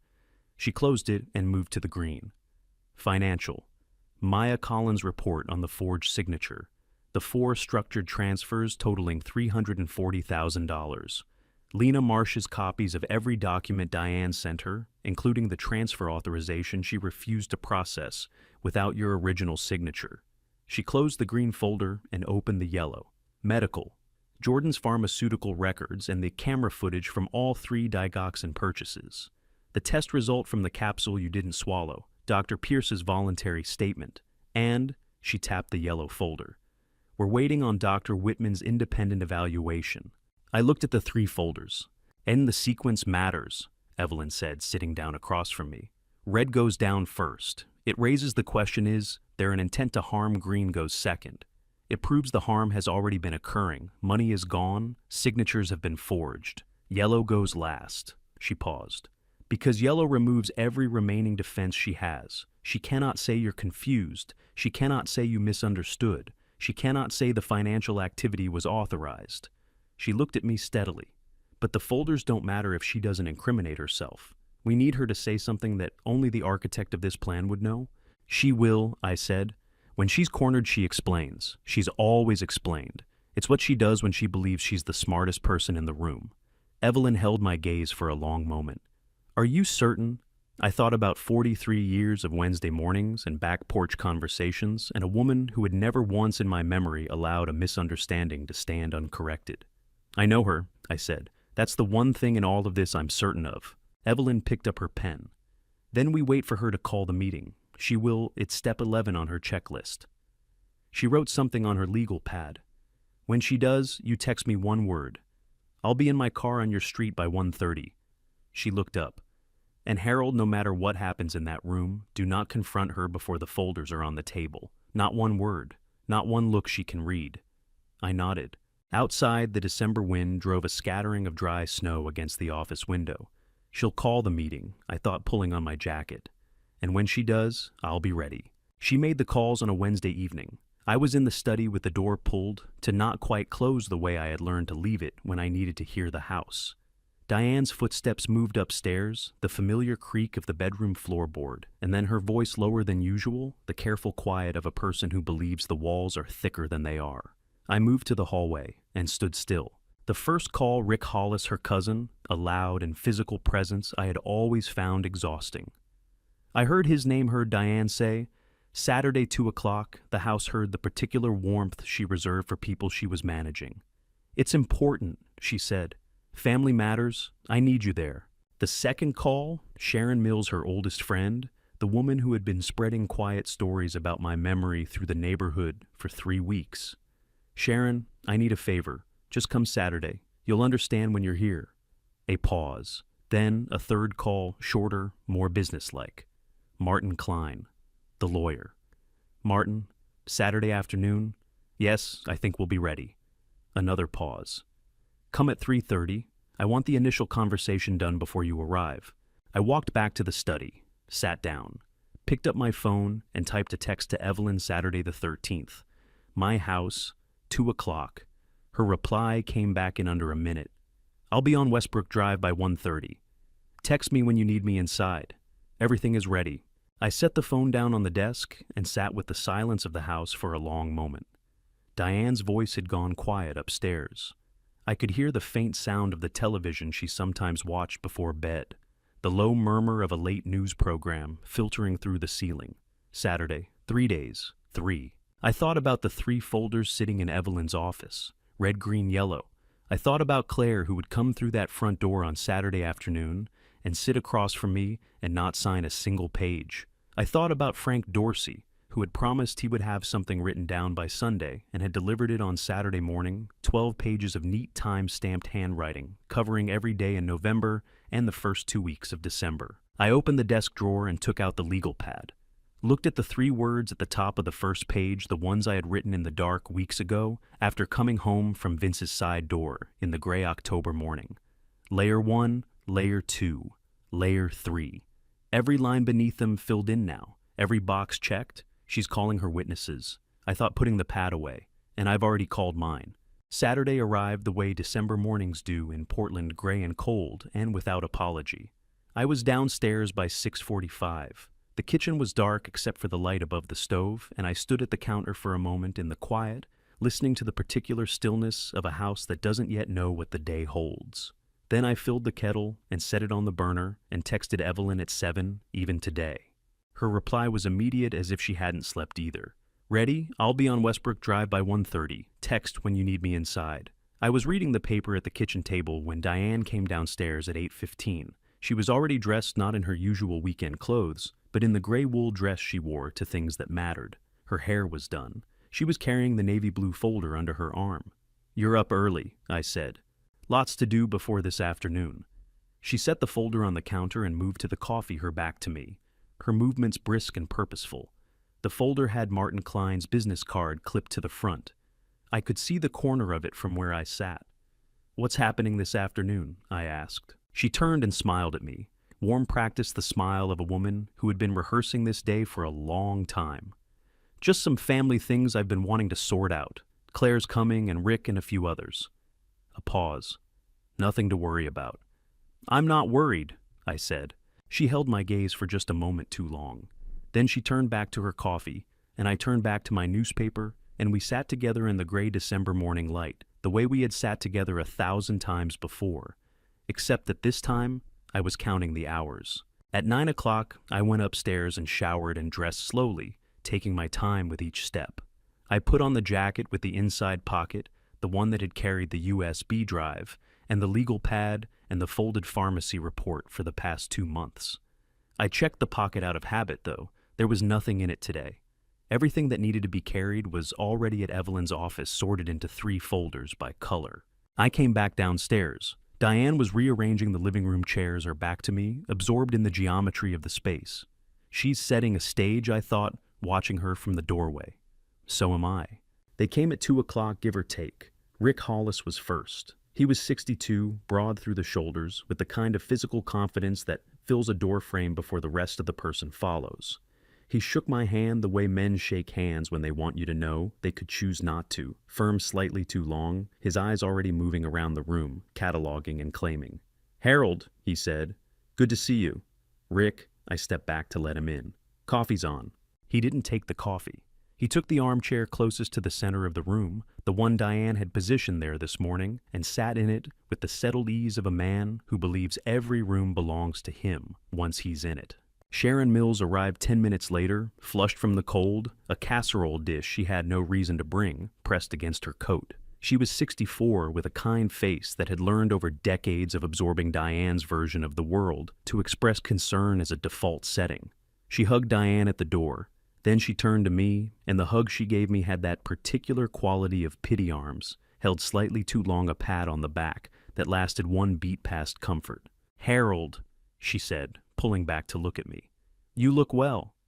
The way she said it made clear she had expected otherwise. "I am well," I said. She smiled the way you smile at someone who doesn't quite understand their own situation, and moved to take a seat beside Rick. Claire arrived last 3 minutes after Sharon. She came through the door in her gray coat, unwinding her scarf, and her eyes found mine immediately the way they had found mine at Portland Head Light across the car with the Atlantic behind her. She gave me a small nod, barely perceptible, and chose a chair directly across from me, the one with the clearest sightline to my face. Diane stood at the center of the room. She had been standing there, I noticed, since Rick arrived, positioning herself at the point where every eye in the room would naturally converge. "Thank you all for coming." She began, her voice warm and unhurried. "I've asked you here because I love Harold, and because I'm worried about him, and because I think it's time for our family to have an honest conversation." Rick nodded. Sharon clasped her hands.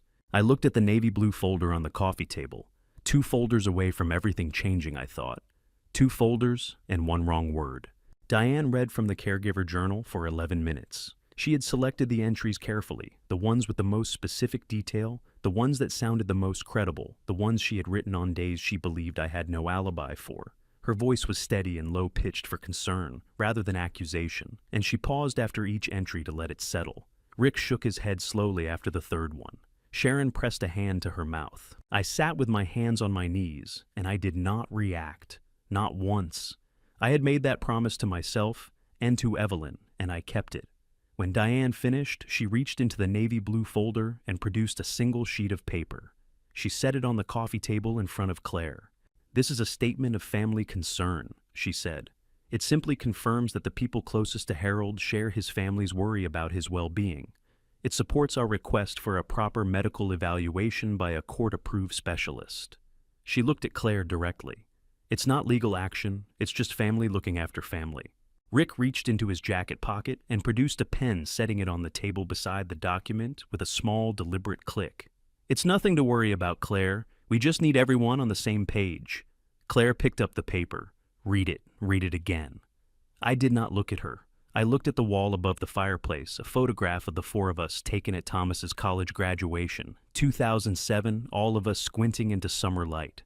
I kept my face completely neutral, and I waited.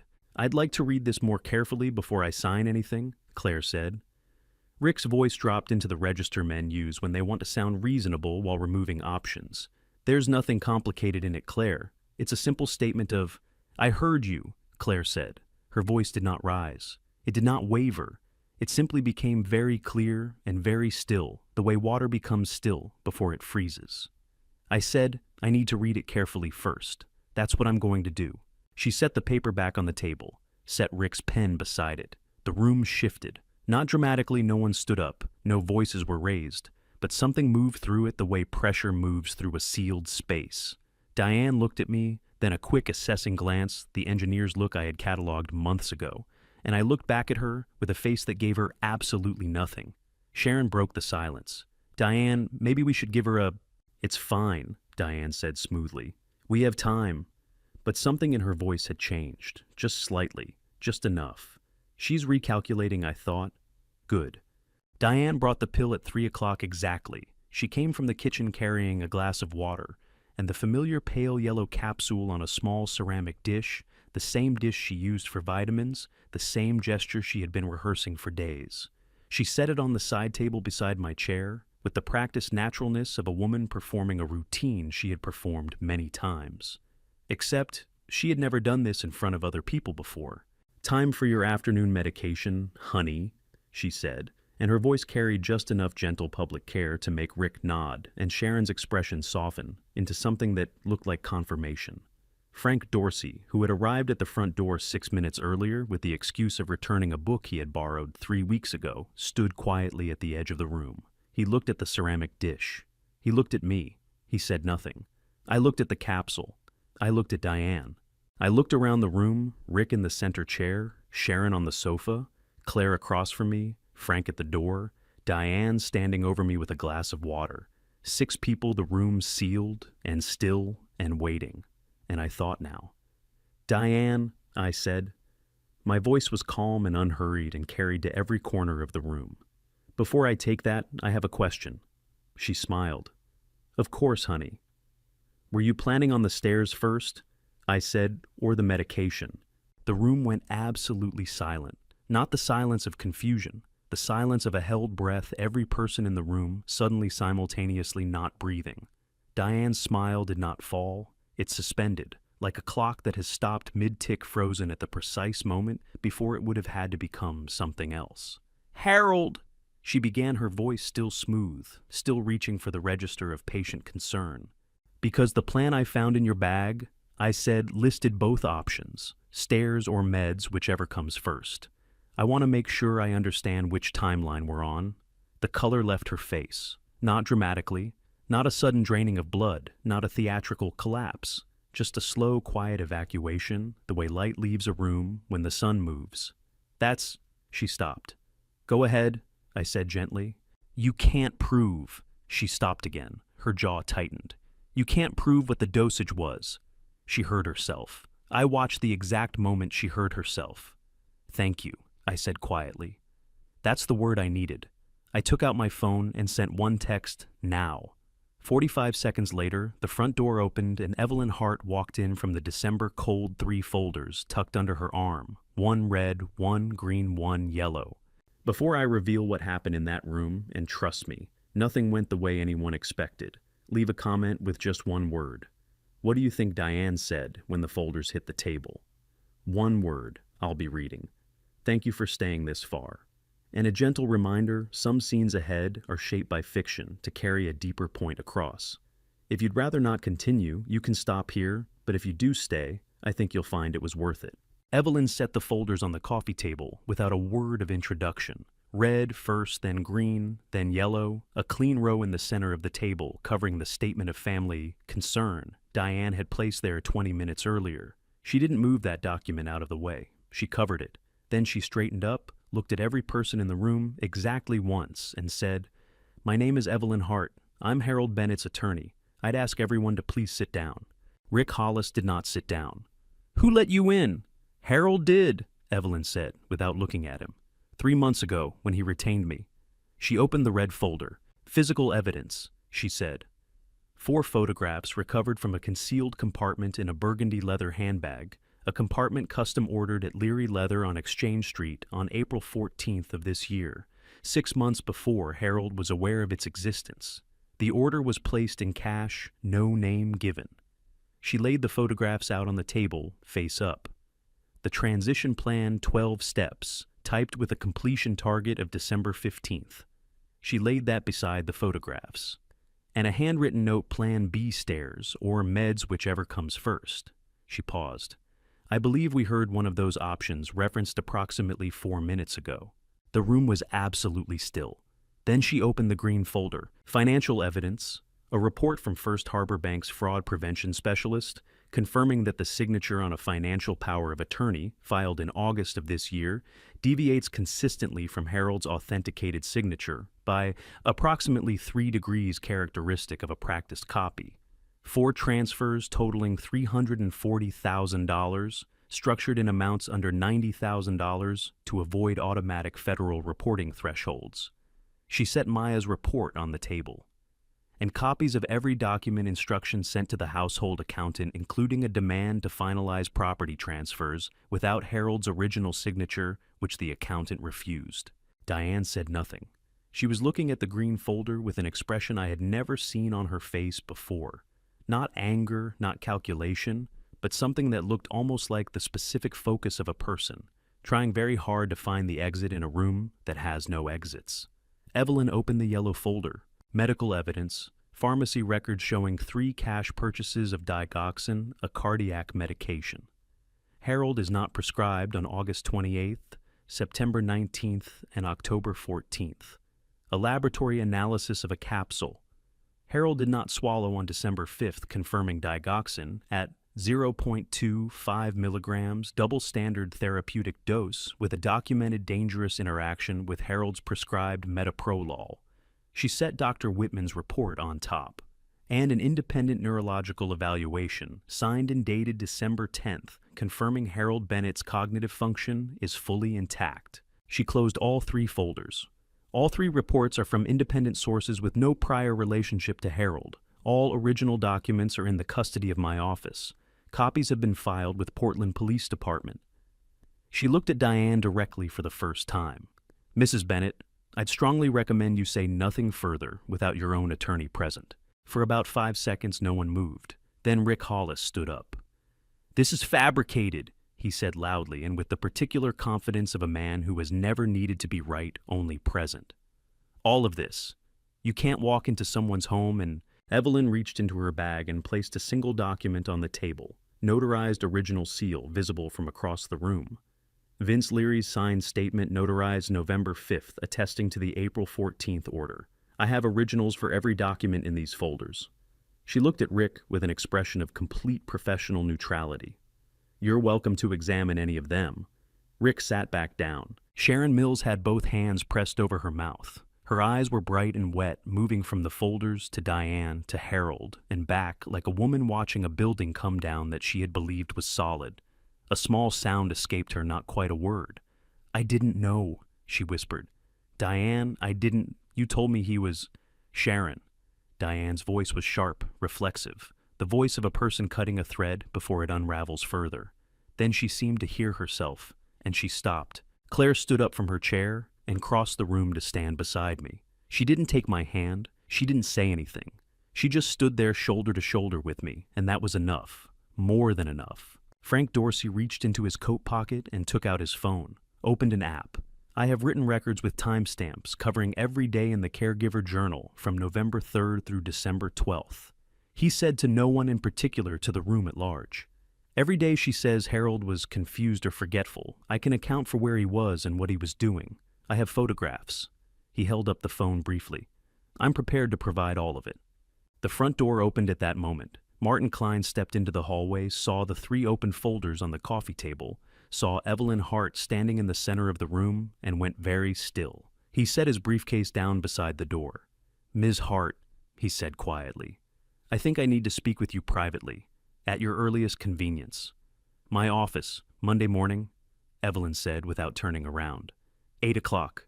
Diane was sitting on the sofa now. At some point in the last few minutes, she had moved from the center of the room, the commanding position she had held for the entire afternoon, to the corner of the sofa. She sat with her hands in her lap, and she looked at the 3 folders on the table, and she said nothing at all. I looked at her. For a long moment, I just looked at the woman I had been married to for 43 years. "Evelyn," I said, "make the call." 2 officers arrived at 4:15.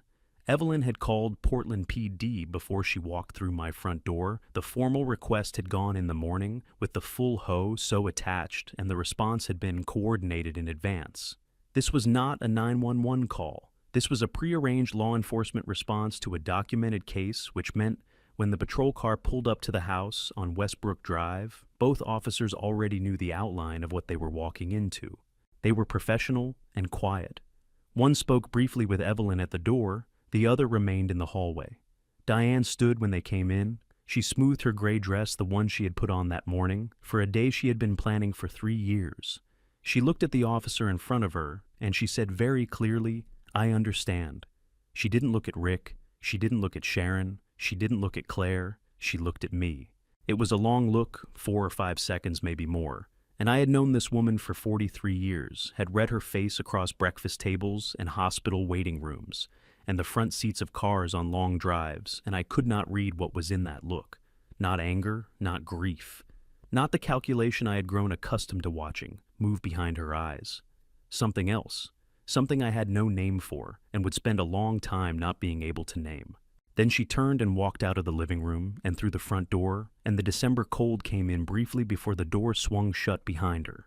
The patrol car's lights moved slowly out of the driveway and down Westbrook Drive, and then the street was quiet, and the living room was quiet, and Rick Hollis was putting on his coat, and Sharon was crying softly into a tissue, and Frank was standing at the window with his hands in his pockets looking out at the empty street. Claire was still standing beside me. "Are you all right?" she asked quietly. I thought about that for a moment. The honest answer was complicated, and I was tired of complicated answers. "I'm still here," I said. She nodded the way she had nodded at Portland Head Light, like that was enough, like that was, in fact, everything. "Come on," she said. "Let me make you some coffee." We walked together into the kitchen, and I heard Frank follow us in, and outside the December dark was coming down fast and early, the way it always does in Maine, and the house was quieter than it had ever been. 3 days after the officers left Westbrook Drive, I sat in Evelyn Hart's conference room for the 4th time. The table was clean, no folders this time. They were in police custody now, logged and sealed, doing the work they had been built to do. Evelyn sat across from me with a fresh legal pad, and Claire sat beside me with her coat still, on the way she did when she wasn't planning to stay longer than necessary.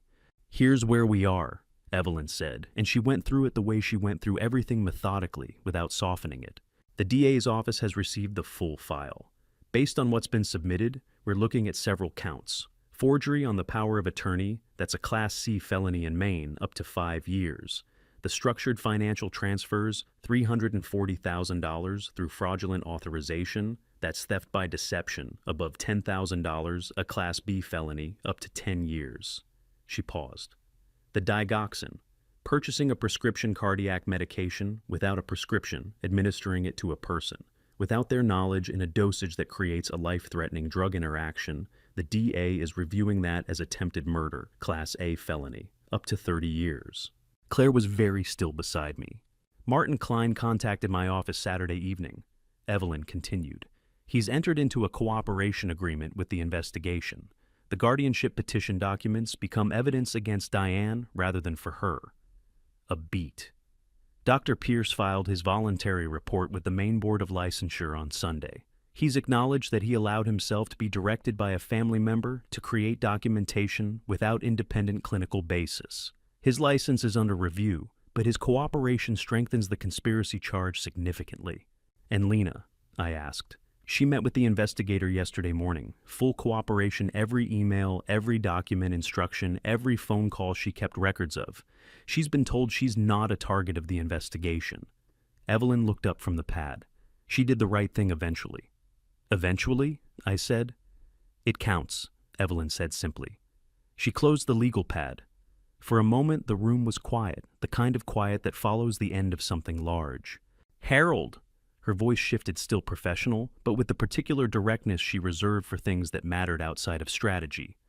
"You should know I've handled fraud cases for 22 years. I've never seen a private individual build a 3-layer evidentiary case of this quality without law enforcement assistance." She paused.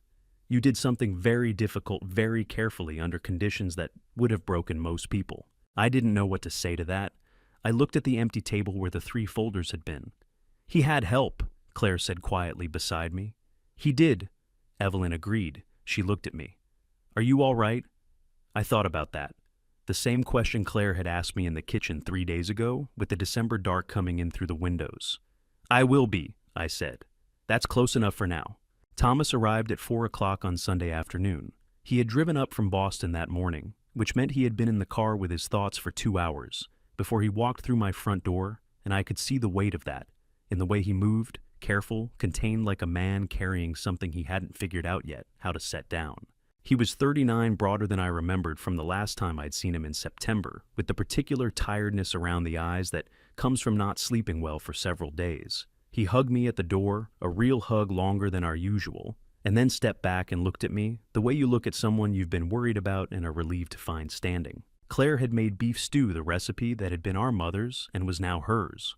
The 3 of us sat around the kitchen table, the way we had sat around kitchen tables for 30 years. And for the first few minutes, we talked about the drive, the weather, the parking situation on Westbrook Drive in December. Then Thomas set down his spoon. "How long did you know?" he asked. "Since October 8th. I said. He was quiet for a moment. 2 months. You knew for 2 months and you didn't." He stopped, picked up his spoon, put it down again. "Why didn't you call me?" "Because I needed enough," I said. "One piece wasn't enough. If I'd called you in October with a photograph and a checklist, what would you have done?" A long pause. "I don't know." "You would have called her, or come down here and confronted her. And she would have explained it away, and we'd have lost everything." I held his gaze. I needed all 3 layers at once. I needed it to be something she couldn't walk out of. Thomas looked at his bowl. At the table. At some point in the middle distance that wasn't in the room. "Did she ever—" He stopped again. His jaw tightened. "Was any of it real? The marriage, was any of it actually real?" It was the question I had been sitting with since October, since the night I found $50,000 from Gavin Shaw, dated March 2022, and a calendar notation that read, "Approach carefully." "I don't know," I said honestly. "I've stopped needing to know." Thomas looked up at me sharply, not angry, but surprised. "The people in this room are real," I said. "That's what I know. That's what I have." Something shifted in his face then. Not resolution exactly. More like the beginning of it, the first movement of a thing that would take longer to complete, but had finally started. Claire refilled his bowl without asking. He let her. Outside the kitchen window, the December dark had come down early, and the light above the stove made the room warm and small and exactly the right size. Frank was already on his back porch when I came through the gate on Wednesday afternoon. The chessboard was set up on the wooden table between the two chairs, the pieces arranged for a new game, a thermos of coffee sitting beside it with 2 mugs. He looked up when I came through the gate, nodded once, and poured the coffee without being asked. We sat down. He moved his king's pawn 2 squares forward. I mirrored him. For a few minutes, neither of us spoke. That was the thing about chess with Frank. It had its own language, and sometimes that language was enough. After the third move, he reached into the inside pocket of his coat and produced a spiral-bound notebook, about 60 pages covered in his neat, unhurried handwriting. He set it on the table beside the board. "Evelyn called me Monday," he said. "She said the investigators would need the original. I made you a copy." He tapped the notebook. "Every day from November 1st to December 13th. Date, time, what I saw or heard, who else was present if anyone.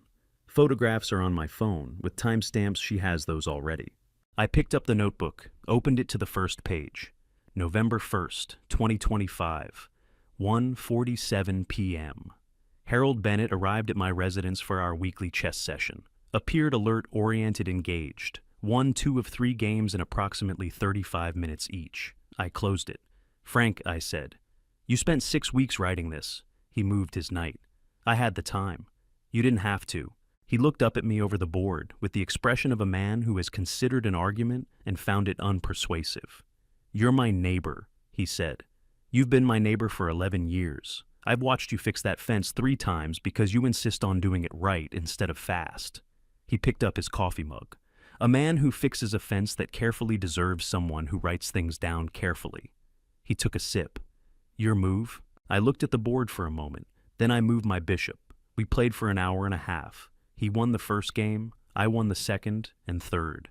The December afternoon went gray and then dark around us, and at some point, Frank brought out a blanket from inside and draped it over the back of his chair without offering one to me, which was exactly the kind of thing Frank did. When I stood to leave, I tucked the notebook inside my jacket. "Thank you," I said. He was already resetting the board for next week. "Same time Thursday," he said without looking up. I walked back through the gate and across the frost-hardened yard and into my house, and I stood in the kitchen for a moment, holding Frank's notebook against my chest, and I thought about a man who had spent 6 weeks writing down the truth in neat handwriting, because his neighbor deserved to have the truth written down. Some things I thought you can't put a value on. Maya Collins called at 9:15 on a Monday morning. I was at the kitchen table with coffee and the newspaper, a habit I had kept through everything, because some habits are load-bearing in ways you don't fully appreciate until you test them. Her voice was the same as it always was, measured professional, carrying information efficiently without decoration. "Mr. Bennett, I wanted to update you personally before the formal notification goes out." A brief pause. "The account belonging to Gavin Shaw has been frozen by court order as of Friday. All $340,000 are confirmed present and accounted for. The DA's office has filed for a recovery order. The timeline for return to your account is approximately 6 to 8 weeks, pending final court approval." I set the newspaper down. "That's good news." "There's more," she said. "The investigation into Mr. Shaw's account turned up something the DA's office thought you should know." Another pause, the kind that precedes information that changes the shape of things. Investigators found a folder of documents in Diane Bennett's home office apparently prepared, but never filed. The documents appear to be a fraud complaint naming Gavin Shaw as having embezzled funds from the Bennett household. She let that land for a moment. Mr. Shaw, it appears, had no knowledge of the plan regarding the medication or the staircase. According to the investigators, Diane had told Shaw that Harold was experiencing serious cognitive decline and that the transfers were a legally structured form of asset protection, moving funds out of Harold's reach before he made decisions that could damage the family's finances. Shaw had believed he was helping facilitate a legitimate arrangement between a worried wife and a vulnerable husband. He had not asked enough questions. That the DA's office noted was its own kind of problem, but it was a different problem from the one Diane was facing.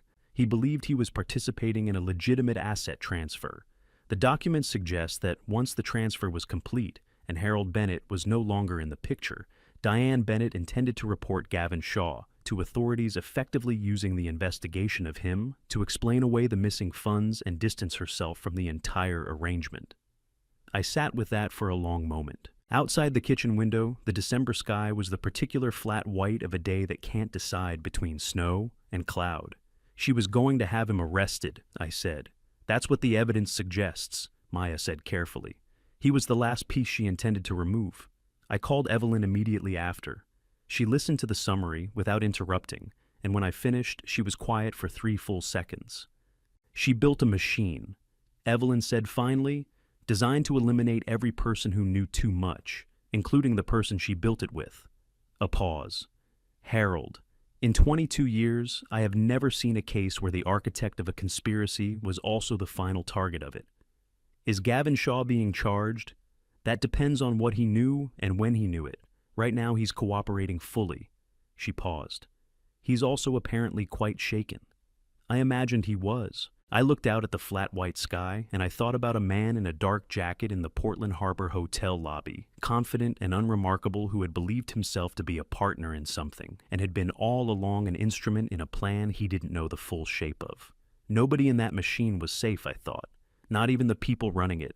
Claire put the tree up on the morning of the 24th. It was a small one, 3 feet tall, from the lot on Forest Avenue, slightly lopsided on the left side, in a way she claimed was character, and I suspected was just the tree she could carry by herself.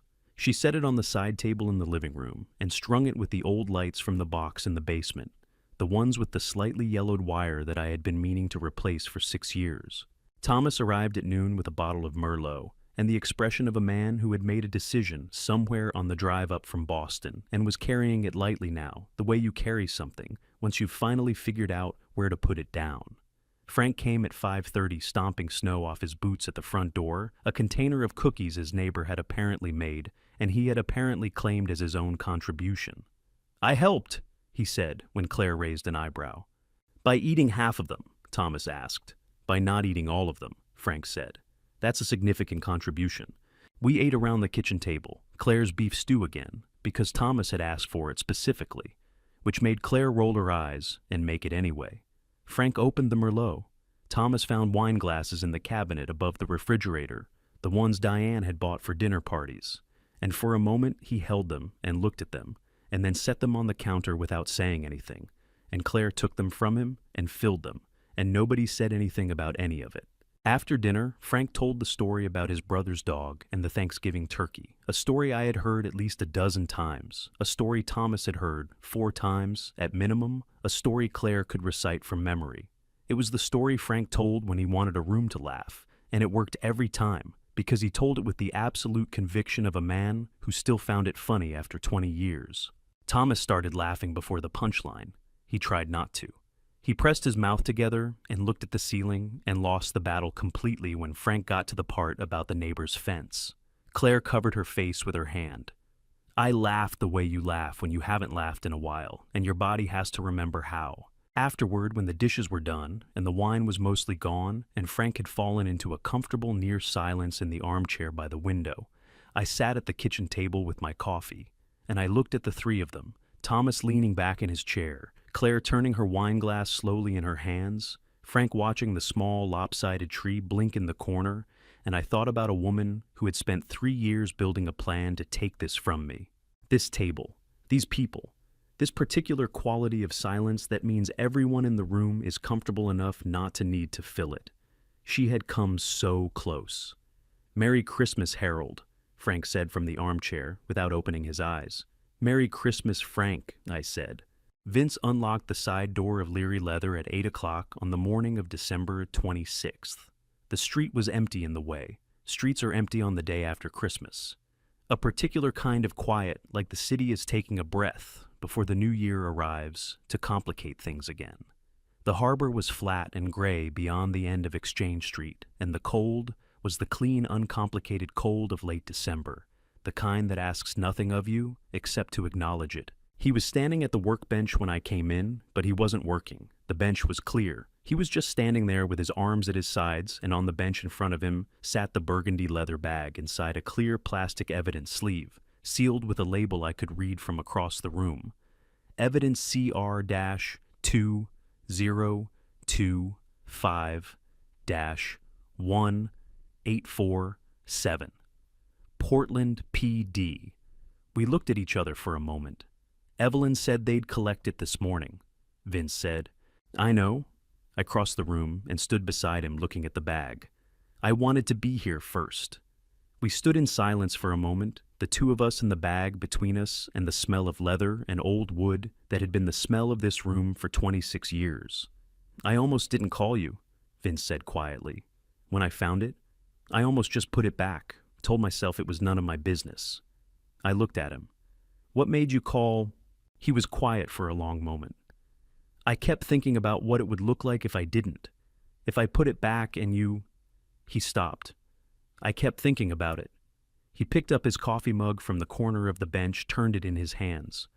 I'm not a brave man, Harold. I'm just a man who couldn't not make that call once I knew what I was looking at. That's what brave is, I said. He looked at me sideways, skeptical the way he looked at structural claims he wasn't fully convinced by. I mean it, I said. You did the right thing. Everything else that happened, it started with that call. Vince set the coffee down. He picked up a clipboard from beside the bench and handed it to me, the receipt for evidence transfer, my name at the top, a line for my signature at the bottom. I signed it and handed it back. We stood there a moment longer. You doing all right? He asked. Better than I was, I said. Getting there. He nodded.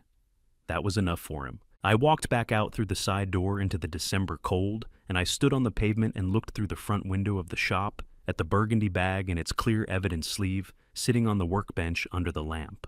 A leather bag with a stuck zipper. I only wanted to fix the zipper, I thought, and it saved my life. I drove to the harbor on the morning of the 30th because I didn't know where else to go, not in a lost way.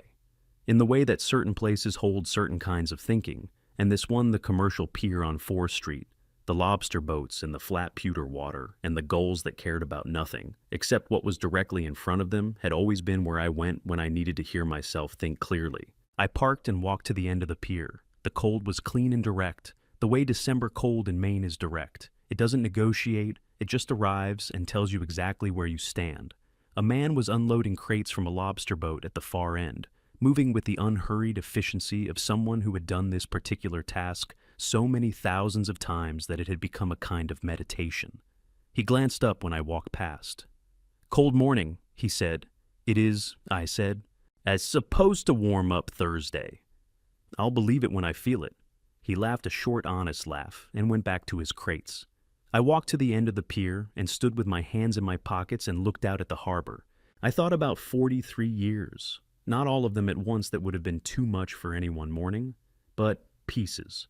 The kitchen table Diane and I had argued about for 3 weeks in 1987, before agreeing on a color that neither of us fully loved and both of us grew to prefer above any other. The summer, Thomas was 8 and fell asleep in the back seat driving home from Acadia, with his face pressed flat against the window. Claire at 22, calling me from her first apartment to tell me the stove didn't work, and then calling back 10 minutes later to say she had figured it out herself, and the particular pride in her voice both times. I thought about what had been real, and I decided, standing at the end of that pier with the Atlantic wind in my face and the lobster boat behind me and the city of Portland visible through the gray morning haze, that more of it had been real than I was inclined to credit in my darker moments.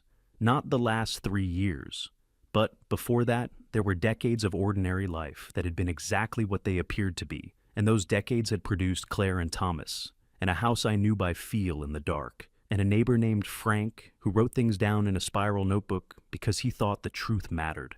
That was a life, not the one I thought I had, but a real one. The man at the crates finished loading his truck and drove away. The pier was empty except for me and the gulls. I stood there until the cold had thoroughly made its point. Then I walked back to the car, started the engine, and drove home. Still here, I thought, watching the harbor shrink in the rearview mirror. That's not nothing. That's everything. Claire and Thomas arrived at 7 with groceries and wine, and the deliberate good cheer of 2 people who had decided, without discussing it, to make the evening what it needed to be. Thomas took over the kitchen speaker. Claire took over the stove. I was handed a glass of Merlot and gently redirected to the living room, which I accepted without argument.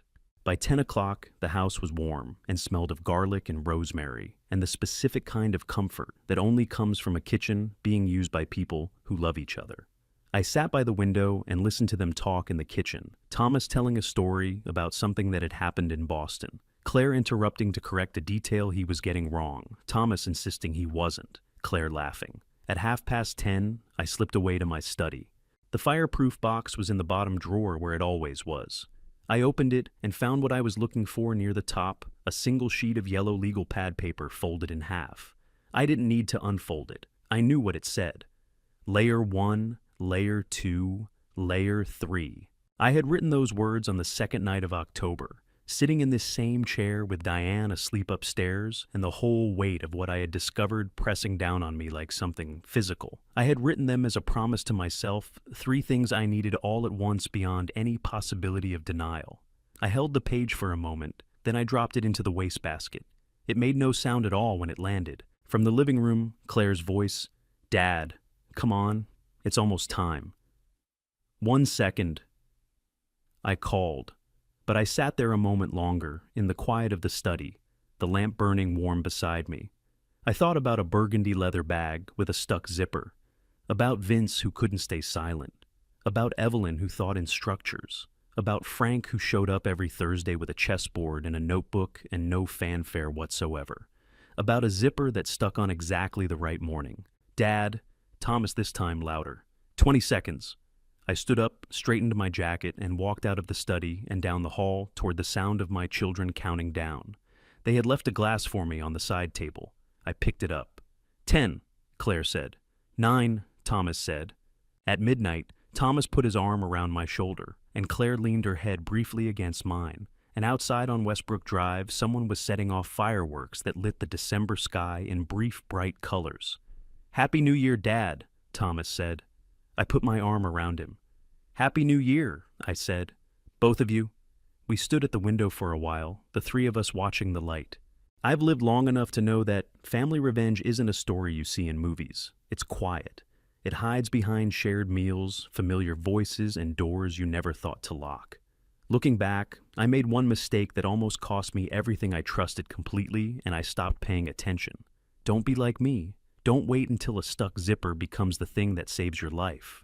My personal opinion, love isn't an excuse to be blind. You can love someone fully and still keep your eyes open. A good heart doesn't mean a careless one. I believe God puts small signs in front of us every day: a broken zipper, a name, overheard a drawer, left open an inch too far. The question is whether we're humble enough to notice. If this story made you think about the people you trust, the things you've overlooked, or perhaps your own home, I'd love to read your thoughts in the comments. Share this with someone who needs to hear it. And if you'd like to follow more stories like this, subscribing means a great deal. Thank you sincerely for staying with me until the very end. A note before you go. The stories that follow contain certain fictional elements constructed entirely for educational and reflective purposes. If that's not what you're looking for today, no hard feelings, step away and find something that suits you better. But if you choose to stay, I promise to make it worth your time.